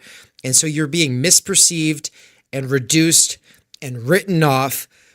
And in their mind, they've figured out everything essential about you, and now they can totalize and write you off. Like, yeah, it's not only unjust or unfair or hurtful. No, it's getting at a base mechanism necessary for genociding people, a base mechanism necessary for doing all kinds of things. And so for him to be thinking about that in a way that's more serious than anybody else in the history of philosophy, it's okay for him to use these words. But as soon as we end up with discussion groups where people sit there and talk about how they got cut off by Dave and now there's a violence that's been done against them, I'm just going to go, yeah, dude, fuck yeah. And I'll punch you in the face next time. So get the fuck out of here. Yeah. I don't give a shit. You know how easy it is to go have your own Zoom call, motherfucker? Go do it. Yep. You want to go have your own channel? Yep. Go do it. Just fuck off. Because you can't know what I have had to put into this. And so there's a complete impossibility of a mutual recognition here. You can't know what I've had to do to make it possible for you to be able to show up. And I can't know what you've been through in order to be able to show up. But from my standpoint, I got a lot of people who want to show up. And so I have to say, all right, there's only so much time, attention, and energy, right? And of course, that's the situation. So I just wanted to dwell on the symbolic violence point and bring in the George Bailey sitting across from Potter example, because we'll come back to that in the future. Every time with these seminars, when we get to the part where Bourdieu is talking about symbolic violence, let's just remember like a person rich enough because he's exploiting everybody in the town, rich enough to set things up so that he's never in a position where you could look down on him. He's always in a position where he is like this, right? That's like if I never went to other people's groups. That's like if I never ended up in other people's organization. It's like I just organize everything, so it's always me. I'm always going to be king. And it's like, that's not my reality. I don't get to always be king, right? Limited dictatorships in this sense. So anyway, It's a Wonderful Life. If you haven't watched that movie, go watch that scene. It's very important for understanding Bourdieu. It was just Christmas too, so some of you should have, I don't know, seen it on TV when you were flipping through the channels because it comes on at Christmas time. You should read Jailbro Supreme's most recent comment. I'm a why us chat survivor. Hell yeah, brother. Yeah, I think, wear that mark with pride, brother. Yeah, dude, you should probably start like a Reddit page or a Facebook group for that. Yeah. Instead of I was a CCRU meat puppet, Yeah, I was a why us. Yeah, dude. Sacrificial lamb, but I survived. Fucking Dave got all pissed off and said a bunch of things, but he didn't understand what I was actually saying. Yeah. That's the piece. Yep. Nah, but Jailbro, you're the real one. Anyway, it is true of individuals as it is a fortiori of institutions, which, when they present themselves, are presenting the norms according to which we should perceive them and are saying, I insist on being considered with respect. That is, from a distance, from here or there, in this way or that, in profile rather than full face. As soon as we realize that it is through strategies of self-presentation that individuals or institutions elude objectification, it is these strategies of imposition of the image of the self that become the indicators. We can learn a lot about an individual or an institution through an analysis of the strategies they use to prevent us from learning what it is they don't want to tell us. One might make an excellent comparative study of the strategies of self-presentation, for example, in portraits, official correspondence of or who's who, where celebrities are asked to present themselves. A celebrity is someone who should present himself or herself in a certain way, who should say some things about themselves and not reveal others. Managing to bring to light what I call the objective, and that's one of the big struggles for celebrities, by the way, is like they might be totally capable of fulfilling a certain image of themselves that people latch onto, but as they grow, they want to change their image, and then they feel boxed in, and then they want to break out. But as they try to break out, it creates big divides within the fandom, right? So growth is not a good thing in the medium, and this is why a lot of the biggest celebrities went crazy, right? Like the kinds of drug addiction, suicides, or other forms of early death can be the consequences of having your image proliferating too fast for you to keep up. And then anytime you try to do anything real, people get upset. Like when Elvis tried to get into New Age spirituality and he received a huge whiplash from his evangelical base. And so then he actually just scrapped it and started doing all this like more like gospel kind of stuff. Like there was an actual, he was interested in Zen Buddhism and all this shit. But then people are like, oh, it's devil music. And he's like, oh, I have to, you know what I mean? And of course that sucks, because if you have a genuine interest in something and you can't go into that kind of thing that you're interested in, it's going to be the worst. Who's the girl that we talked about at the beginning of the Totality Infinity course? The Jojo Siwa, dude. Who I feel so fucking bad for her, dude. Like she's just like Britney Spears, like all these girls who were objects, who were crafted by the fucking machine to be entertainers. And then they're just objectified, and it's fucking insane, and it's gross. And like at that time, like it was very popular to make fun of JoJo Siwa. And I saw it by a lot of like liberal left-coded people, and I was like, dude, that's fucking gross, dude. Like that, it is. You should be aware of how fucked up it is. Like you should be aware of the conditions that created this, you know, this monster or whatever, this absurd individual. I'm not arguing that she's not absurd. I'm arguing that she's still a fucking person and a kid. and she's still And a kid. child. Yeah. Yeah, she's a kid yeah. who's trying to become an adult. And of course, our society has told her that the way to do that is with sexuality. So anyway, yeah, our hearts go out to JoJo. Managing to bring to light what I call the objective indicators is not at all easy. If you take a group like the bishops that I am studying at the moment, for example, or teachers in higher education, the sociologist is immediately confronted with images which may legitimately be perceived as strategies that have to be acknowledged precisely because they are designed to preempt the sociologist's vision. For example, the bishops advance in disguise, sheltered by their image of unity.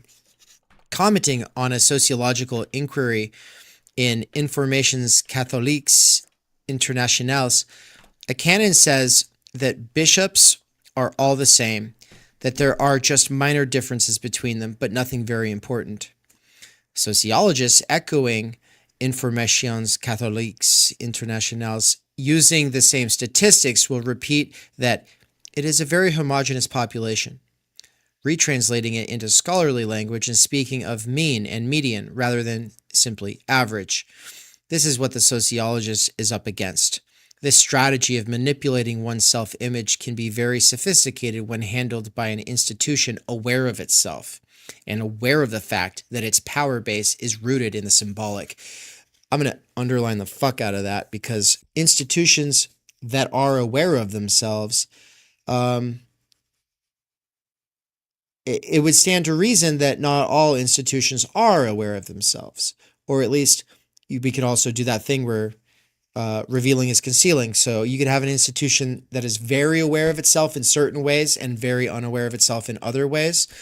And because when we say an institution is aware of itself, that doesn't mean that every apparatchik in that institution is aware of itself, of the institution. So like what we're talking about is a kind of agency and collective cognizance in an institution, which for Bourdieu is a thing. That is a thing for Bourdieu, because he's thinking in terms of field and habitus, and the unconscious of the human is not in you, it's in the institutions themselves, in the fields. Dude, yes. And the cognizance of the field, and how like the unconscious being the social unconscious, fucking every field has this, I don't know, sub unconscious, right? That's directly tied to the field itself. And even organizations within the field, like it just gets smaller and smaller and smaller subgroupings. But yeah, I think that's why today, like in the kind of duopolistic world, there's a total lack of self-awareness of the field itself, and then all the organizations and institutions working within the field. It's just a complete lack. Like they're skating along on the surface. And that is the kind of fucking retarded postmodern neoliberal echo of what's actually going on. And people are just taking that at face value and moving forward with it. It's up to us to say, no, there's more going on. Sorry, people, for the distracting bullshit that I just put up on the screen. It's my current. There's been more of that on this stream than normal, Nance, because I had some weird issues with one of my external drives. We'll talk about it later, but I'll keep going. An institution whose mastery of the social world depends on symbolic power has the utmost interest in being the master of its self-image, which is the foundation of its symbolic power. And just, in terms of Theory Underground, it's literally the whole point of why the institution is aware of itself. The proto-institution is us, and we're very aware of that. And every shred of symbolic power that we do have is arguably like something that we could we could do the Bourdieusian thing. If we just took Bourdieu and we used him as a secret weapon against you guys, it would be very easy for us to just be like, we're not in this for any kind of recognition, actually. We don't care about that kind of thing. Bourdieu's point is you should never believe anyone who says that. They do not know themselves. They do not know the objective external imperatives and incentives that they have internalized. And so the quicker they are to say that they're not externally motivated by something like recognition, the quicker you should be like, all right. Because it's much easier to say, yeah, I am somewhat, but that's not my main point. Here's my main point. And then, of course, now you've saved face and you can move on. But where symbolic power and symbolic capital reign supreme is when people live in disavowal of it, or even go to extreme lengths to somehow performatively reject opportunities for symbolic power, which Bourdieu uses the example of the artist Zola, and then he uses Sartre, both of whom, in that order, rejected the Nobel Peace Prize. Well, and we see it with so many of these charlatans on social media now, where you have like the Instagram guru, and like that girl, the girl who twerks and steams her yoni. She's like the rich trust fund girl with the dreadlocks and the fucking face tattoos, but she went to go live off the grid and shit. And it's like, no, bitch, like your whole shit is supported by, industry, whatever. Like you got a rich family, so you're performing being this ascetic. Right. But there is, and it happens with leftism and anarchism. Like it's glorified. It's glorified to talk about how poor you are and how much you've struggled and how austere you can be. And I understand taking pride in that. That's a thing with like health conditions here in America. Part of machismo, part of masculinity is I don't go to doctors. I just drink water. And like that's like a defense mechanism. That's a strategy for coping that comes from people with lack of access to healthcare. And so rather than doing something about it and affecting structural change, we develop machismo. We develop, look how strong I am. I don't need this type of care and attention. It's the same thing when like toxic masculinity, to use a fucking buzzword, like there are people who, rather than solve a problem, ressentiment, slave morality. You're like, well, it's actually a good thing, and let me fucking build a whole worldview based on the fact that this obvious lack or obvious weakness or obvious malfunction, it's actually a good thing, bro. But that happens a lot with austerity and asceticism and poverty itself, where it becomes celebrated and it becomes glorified and worshipped even. I mean, you have dudes like Jared Leto who like adopt this like long-haired hippy dippy guru aesthetic so he can fuck little girls. And I mean, hey, I get it. I would like, there's a likelihood if I were a rich guy, I'd probably fucking do some similar shit, right? But Nance just said if he had the money, he'd be at Epstein's Island.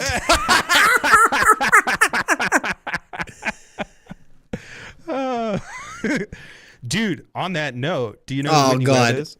No. I'll send you an article. She goes hard. Whitney Webb is based. Okay. At the same time, in the case of the church, we encounter strategies operating on two different levels. There are strategies of presentation, such as press conferences, whose spokespeople will be carefully chosen, unless you're at the DSA. But there can also be strategies of manipulation within the group itself. For instance, you might appoint an archbishop with a regional accent to Paris, if it is useful for the Archbishop of Paris as a representative of the church to seem to be born of the people. Faced with this, so yeah, and you got to sound like you're coming from New York or yeah, like Brooklyn or some shit if you want to have that populist appeal in the United States. That's why it was Bernie versus Trump, in 2016. Yep. Yeah. Faced with this, sociologists have to give themselves the means to look behind the screen of received ideas. It is part of their job not to be naive, which does not mean that they are necessarily reductive, hostile, or suspicious. So you don't have to come off like a paranoid freak just because you're trying to see what's going on behind the screen of received ideas. I have spoken of the conscious and explicit manipulation of the terms in which the institution may be discussed, as well as the manipulation of the institution itself, which is achieved by the choice of the individual agents who are presented up front or who lurk in the background. I refer you to the article by Sylvain Mariska in some French title on the different styles of dress adopted by the representative of the Farmers Trade Union. He dresses differently depending on whether he is meeting another farmer or negotiating with an official. This manipulation then does not just involve ideology, that is, ideas, arguments, and language. It is embodied in the very material of the performance prepared for perception. Boom. Now, this is a short chapter, aka lecture, but also I have a class in an hour and 22 minutes, and I haven't finished their syllabus yet. And I kind of want to talk about that and I want to do an open brainstorm session with you here, Nance.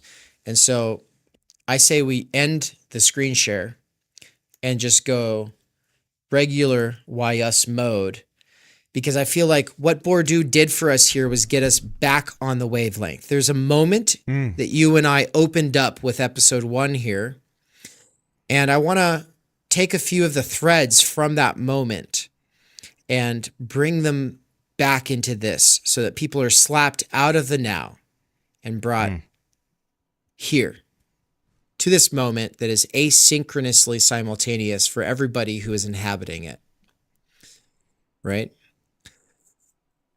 We're planning the turn, the agora, contradictions, tribunal zero, and all of these other building mech that have not been disclosed. And so without getting too much into all that, in the first episode of this series, we talked about the double dog dare, DDD. And the first one was to do basically it was the proto-agora idea, right? It was to go do an MSTU, but hybrid and downtown. This idea has grown a lot in the last month and a half since that idea was first presented. I mean, hell, has it even been that long? It's been less than that time. Yeah. Let me see if I can. Well, I don't know. About that time, I'd say. Yeah, because we're only halfway through January right now, 2025. This podcast hasn't even been around for very long. Yeah. So let's put the chat away, folks. We'll be peeking in on the chat in a little bit. Those of you who are mods, ban people as fast as you like. You can do whatever you like. The only rule is to not piss off the mods. Just remember that, chat. So between us, then Nance, I just want to say, here we are, 2025. In about a month and a half, we're going to be on a U.S. tour. And that tour is going to go for over a month. And we're going to go to over 8 of the big cities. And we're also going to go a bunch of other places. We're going to be doing our Agora events with Will, who's going to be documenting the thing because he's coming from the UK twice this year. And so this first tour is so that he can get some footage of us at the LAC conference, at the Platypus conference, and at our own conference. It's also so that he can ride with us all over the country. We'll get to meet up with some of the workers with earbuds who listen to this stuff. We'll also be experimenting with the Agora. The short version of what that is for everybody is just learning how to talk to a hybrid mixed audience under the assumption that we live in the post-class fractured mass. And this is the preamble. This is bringing us back to a thread from a preamble from earlier before Benjamin came on. So, Nance, I don't think you caught this part, but I was talking about speaking to people versus understanding people. Is it possible to speak to people if you don't understand them? And is it possible for them to hear you really without having some understanding of you. And then I was using an extreme example where it's obvious that pretty much anybody could understand anybody. Like you say, get out of the way, or you flip somebody off in traffic, or you, the example I was using was you turn on your camera to speak to the internet and you are crying about how your house is burning down and it's like behind you in frame. It's like in that situation, even if the person is only speaking Spanish and you're English, well, they could still nonetheless make out what you're saying. So there are much more extreme examples where it breaks down. And those extreme examples include the kinds of diagnoses of a problem that are less objectively obvious than a fire, but and are seemingly more abstract, or at least where the concepts used to refer to that situation belong to the Cold War period or times before it, right? We're talking about, if it's communist coded, and for these reasons, you have leftists especially have a conversation about, well, maybe we don't want to show this kind of imagery. Maybe we don't want to use these kinds of words. And then you have other people who go, well, the real meaning of these words is X, Y, and Z. And then they get all nerdy and then they just want to sit there and go, well, actually, guys, this is what communism really means. And it's like, okay, guys, cool. I'm glad you're having fun with this conversation and history lesson. But in the meantime, what about the rest of us? And what about speaking to people and not having to get down into those bottomless wormholes and they go nowhere but create more divisions? Is there a level of communication that you could have with most people where you could be understood outside of PCFM niches? That's the Agora. The problem, or at least that's the problem that the Agora seeks to solve. What would you say I've left out from that? I think, again, the problem, or I guess the question we're asking and the question of communication, there are people who genuinely never think they have to problematize language. And I think probably most people nowadays, at least most of the people who spend time on the internet, are wholehearted believers in using your voice. And they genuinely believe that they have understanding, near perfect understanding. Now, yeah, talking to, talking with, talking at, a large part of what I think about all the time is I'm on a quest for communication. I want to genuinely communicate, and there are very few people with whom that's even possible. And to me, it's deeply dissatisfying. I don't even know if I have much to say. I just want to know. I want to know that the possibility is there for me to communicate with another person, because I'm existentially lonely. Right here earlier in chat, Boo was doing this fetishized fucking the individual, cast off morality and ethics. And yeah, I don't know if you're genuine. I don't know if you're memeing. I took it as memes, whatever, but yeah. Yeah. But that is the world that we live in. We live in this inhuman world that does away with the human, and they use language they dress up the pig in this dress of ethical action, and be polite and be good and be moral and be ethical and blah, blah, blah, this and that. But they use that language to hide the fact that we live in a very mechanistic, very instrumental world that's dominated by value. It's dominated by the fucking equal sign. And that equal sign gets in the way of being able to spend the time and energy, the relative time energy with another person to develop the conditions of possibility for mutual intelligibility.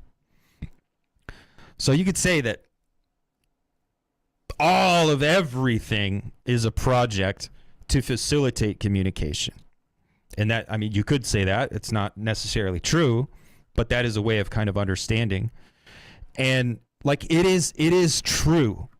We are not communicating. And when I say we, I don't just mean you and I mean everyone who's on the internet, who's talking about something, especially the people who are doing the kind of salesman thing where they're like, I have the truth and I am trying to spread my message and I am out here evangelizing for the new gospel of the 21st century, this and that. Like it's all not working.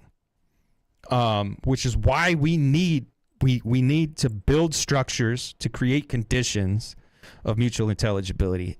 So these structures are doing things like the Agora so we can better understand our disposition toward the other, the virtual other. And it's also like laying the groundwork to allow people to come back to the Agora and to come back to the ongoing conversations that are playing out in the form of seminars and lectures and essays over time. And I write a 5,000 word piece and you write a 5,000 word piece and someone else writes and we're all contributing to this ongoing conversation that's been going on the whole time. It started before any of us got here and it'll persist long after all of us are dead. And that's just this quest for communication. Like, I don't know if we will ever be able to state the severity of the like impossibility of communication. Now, yes, you can have a functional understanding. Your example of the person crying with the burning house is a perfect example, and you can even go further than that.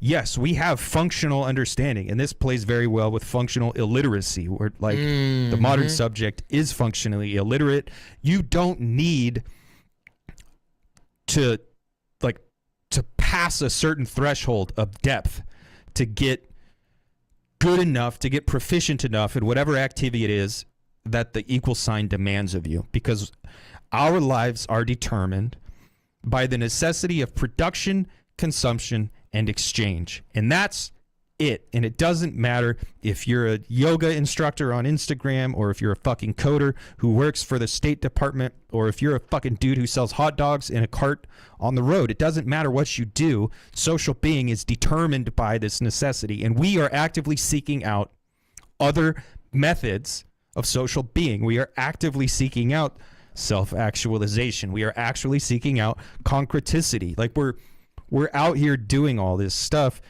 Not to say like, oh, we're not actually communicating with each other. Like, no, that's fucking stupid. Of course, we all have a kind of functional communicability, but there's like also inputs inputs go in, outputs come out. Yeah, it's purely functional. Yeah, if that's the definition of communication, then fine, for sure. Yeah, but the thing is we're trying to escape the fucking functionalism. We're trying to fucking break out of the Chinese room.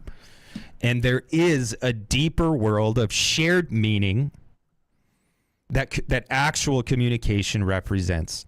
And it's just that right there, like the total capture of our social being by this functional operation of the equal sign. That is the problem. Or maybe that accounts for the problem, and the problem itself is the kind of impossibility of this deeper communication, this maybe spiritual human communication. I just don't know if we can overstate the kind of totality of that problem, which is why in the seminar when we were talking about the mosh pit and opening up the pit, like I felt like that was the moment to check in, to like make sure people got it, like make sure like this is the fucking problem. Like we are all in this Chinese room, and yeah, you can get good enough to have a functional fucking society or civilization, but we want more than a functional civilization. We want a commons.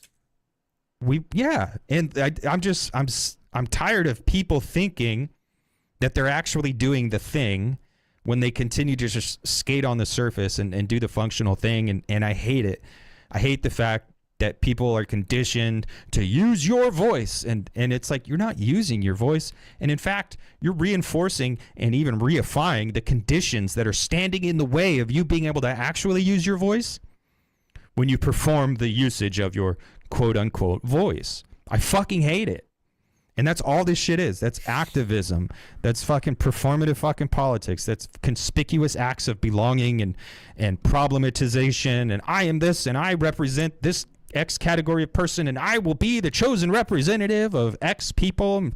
Get the fuck out of here, man.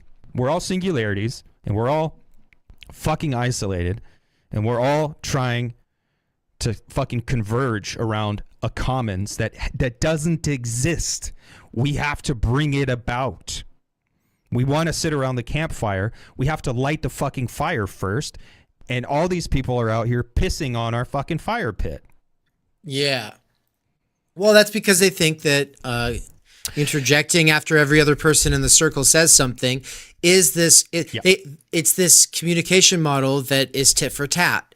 But here's the thing: as Bourdieu says, the big thing that Mauss and Strauss are missing in their anthropology when it comes to the gift is the temporal aspect. They think it's like gift, counter gift, and they're not thinking about like certain kinds of gifts you have to wait 10 years before you counter that gift. Certain kinds of gifts you want to return the favor within 2 weeks. And so when it comes to gifts, there's a fucking will just necessarily never be repaid.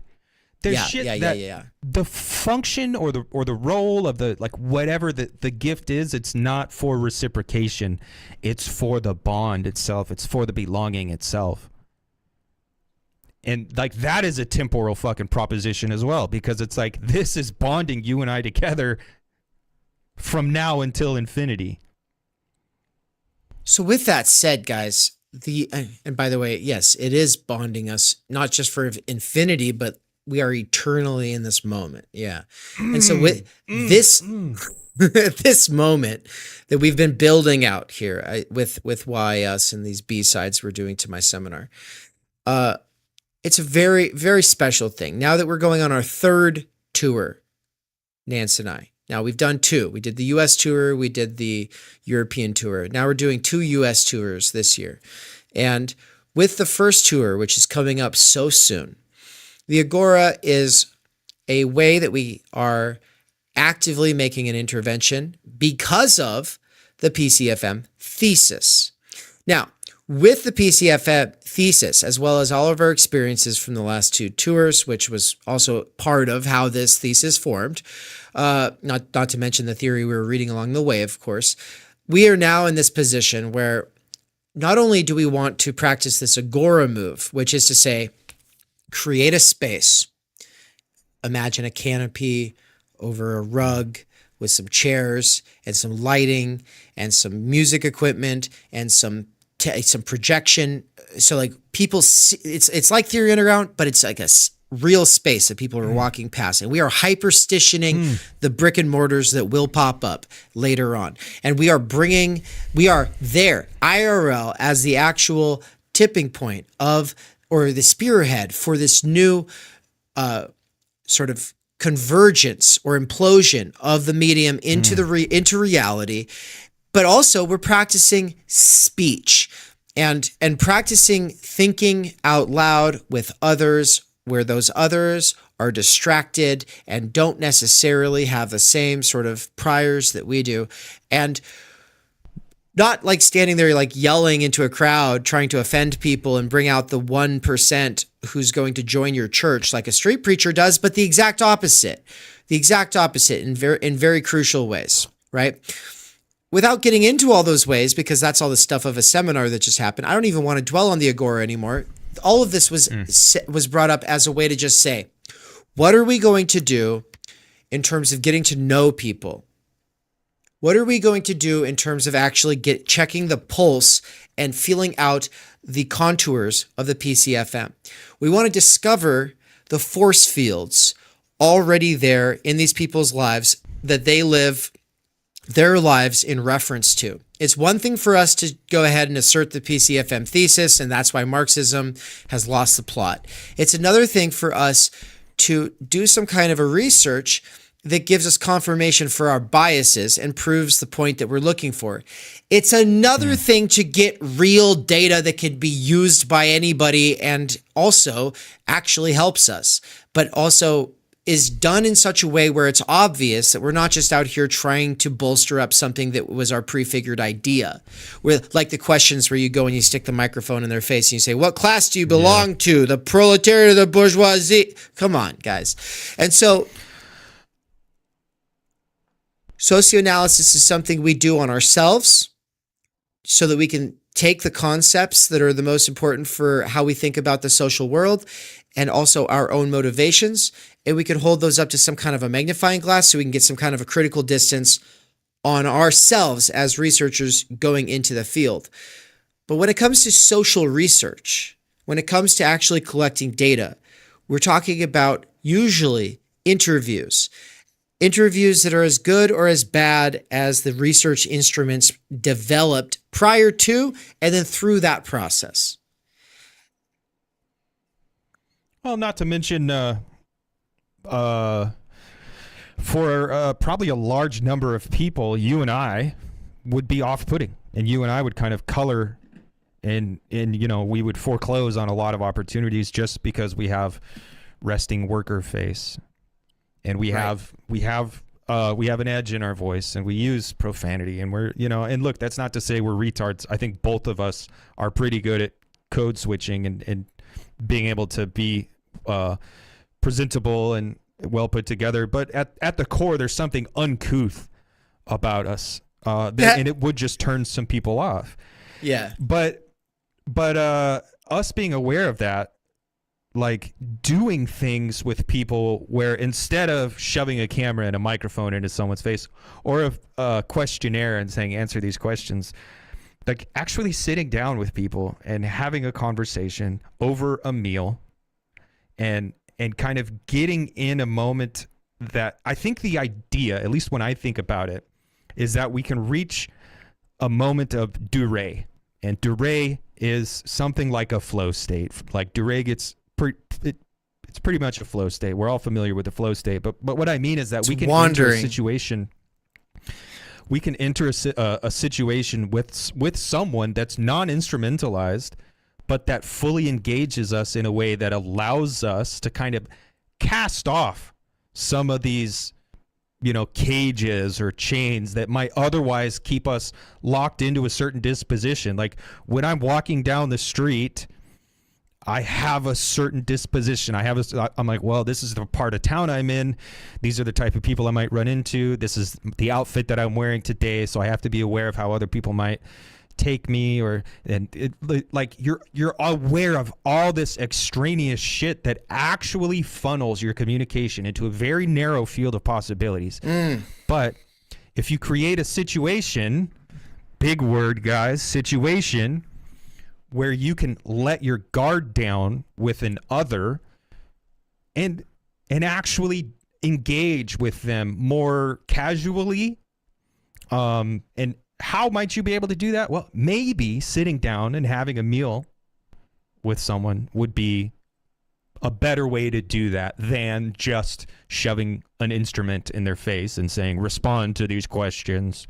Thank you, kind human. I'm going to fuck off back to my office. Right.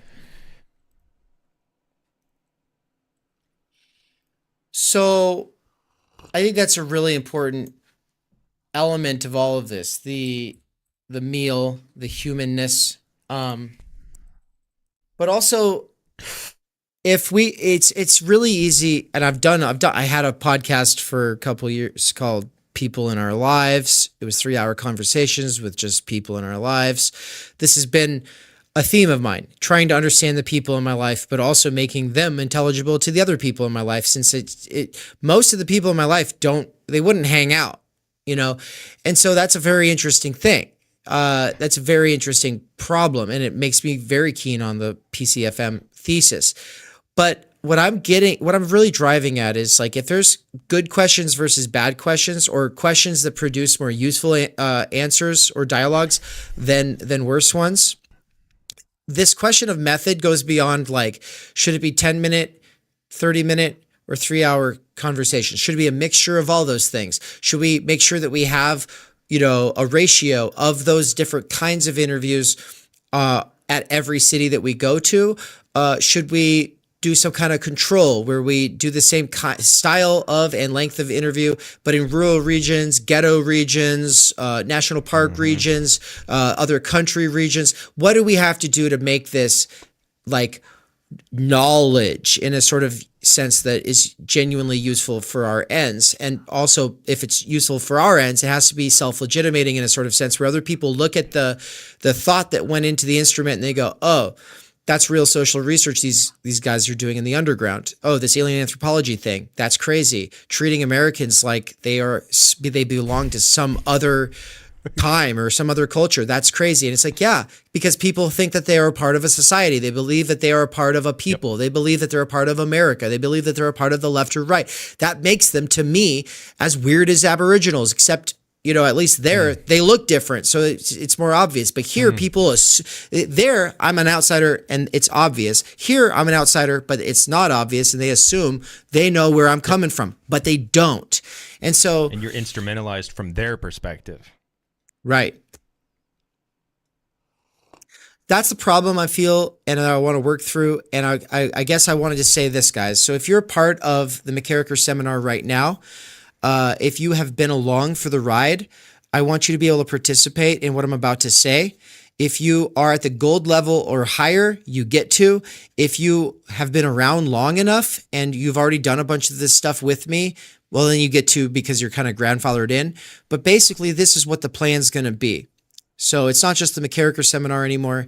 The McKerracher seminar also involves a research cohort that is going to be doing research on my actual students here at the university. We are going to use Bourdieu to do a sociology of the sociologists and students at the university. But I'm going to work with them to get them to turn those instruments back on you. Hell yeah. So they get to research Nance. They get to research Cesar. They get to research Kier.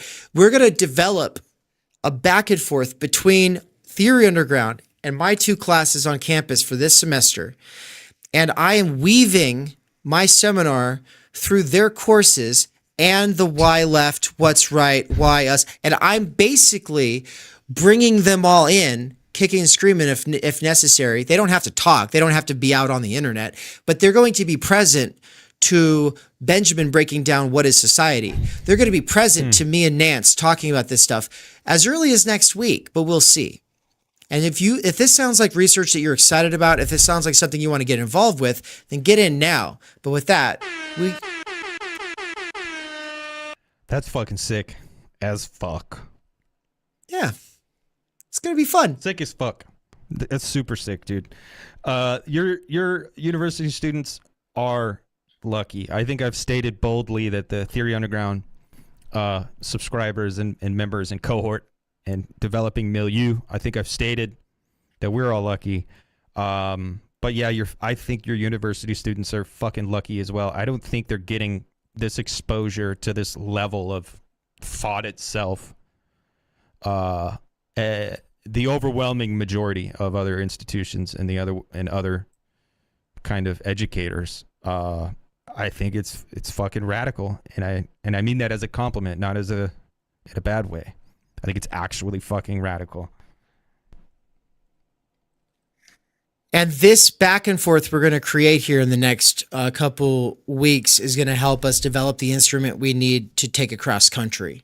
That's one of the biggest things here. And so we're going to figure something out about what it is to be normal, what it is to be niche, what it is to belong, what it is to not. We're going to be getting into the kinds of horizons of possibility different people have bought into, and then in some cases might be realistic depending on their position in the relations of production.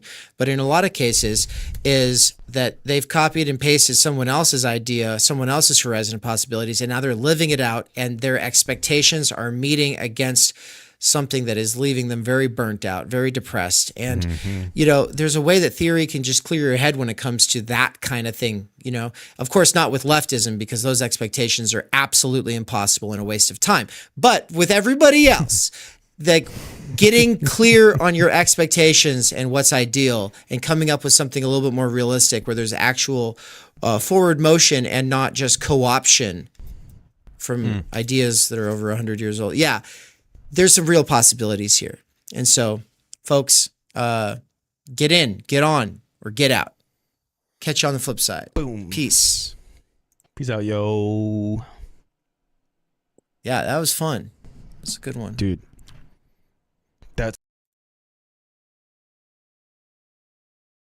You get to get so that you can listen to special content that is not accessible to anyone else. Or if you go up a subscriber level, actually join in the discussions. Or at the top level, have us actually read your work, giving constructive feedback and ultimately paving a way to potentially being a part of what we call the turn. Then you'll want to become a subscriber. That's how you will access the ongoing courses and seminars. We've brought together Benjamin Studebaker's experience in political theory and science and philosophy with my critical social theory, phenomenology, existentialism, critique of political economy, critical media theory approach, combined with Michael Downes's fault line theory. The CCRU versus Ljubljana School, or Žižek versus Land. And of course, how he brings those against one another and then transcends them through other thinkers like Baudrillard, who he'll be teaching an intro course to in 2025. All of us are teaching stuff in 2025 that rhymes or argues or goes together. And so the best way to accelerate your development getting into theory right now is to just become a subscriber at TU. Just go to the website, click get involved, and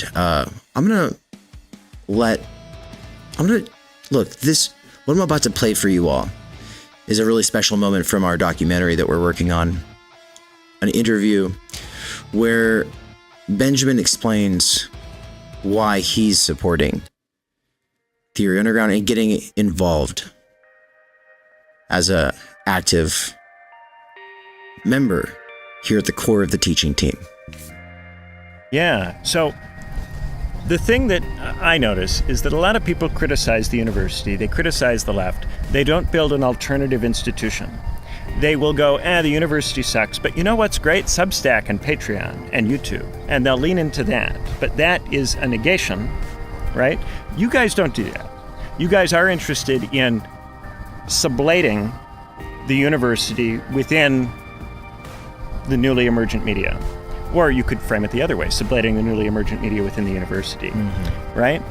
And so this, of course, will ultimately lead, if you take it where it goes, to a question of institutions and having actual economic, social role possibilities for theorists. This is the critical crisis, which is that there are still some very bright, very well-educated people, but they are not able to replace themselves. And because most of them have university positions, their level of interest in replacing themselves is to some degree compromised. Yeah. They don't have to worry that much about themselves. They don't have that much stake in it because they're already set up. However, because you aren't in the underground, you have some potential of being able to actually create an institution or structure which makes it possible for people to do theory in the future. This is something that, as far as I can tell, only you are doing. The thing about freeing Mikey from wage labor, this idea not only that your channel would free you from the Amazon job, but that this could grow in such a way that it could provide spaces for multiple people, and then those multiple people could interact in the way that they would in a monastery or in a university department. This is the revolutionary idea in terms of raising consciousness and making it possible for us to think in such a way that we could return even to the horizons of the tens and talking about things like Medicare for all in a not stupid, not bullshit way, in a serious way. To get to that point, we need to raise our level of ability to think. We need new intellectuals in our generation that are real intellectuals and not people who are running around scared of what the DSA or their university department thinks of them. You have the potential to actually make a real material intervention into not just knowledge production, but in Bildung, into the making of people. Yeah. This is something that we can do. There's a window right now where I am not in the university, and so I have a real reason to think very seriously about, can we do something else? Because I'm annoyed, myself with the whole process of trying to be in that. And I would like there to be something else, something better. I have all my critiques of it that come in part from being at Cambridge, in part from studying ancient thinkers. We could do something better than it. Not just something that is an imitation or, steals some things from it and does the best you can with it, but something that actually is better and that produces the kind of theory that in modernity, how do you make a Hegel? How do you make a Marx? We have to reinvent this. It's no longer possible to do that. We've got to, I think, actually institutionalize in a material way, and this is the sense in which I will uphold the kernel of materialism, actually giving a shit about the structure and what kind of structure is necessary to give rise to a form of life in which this kind of really, really good work can be produced.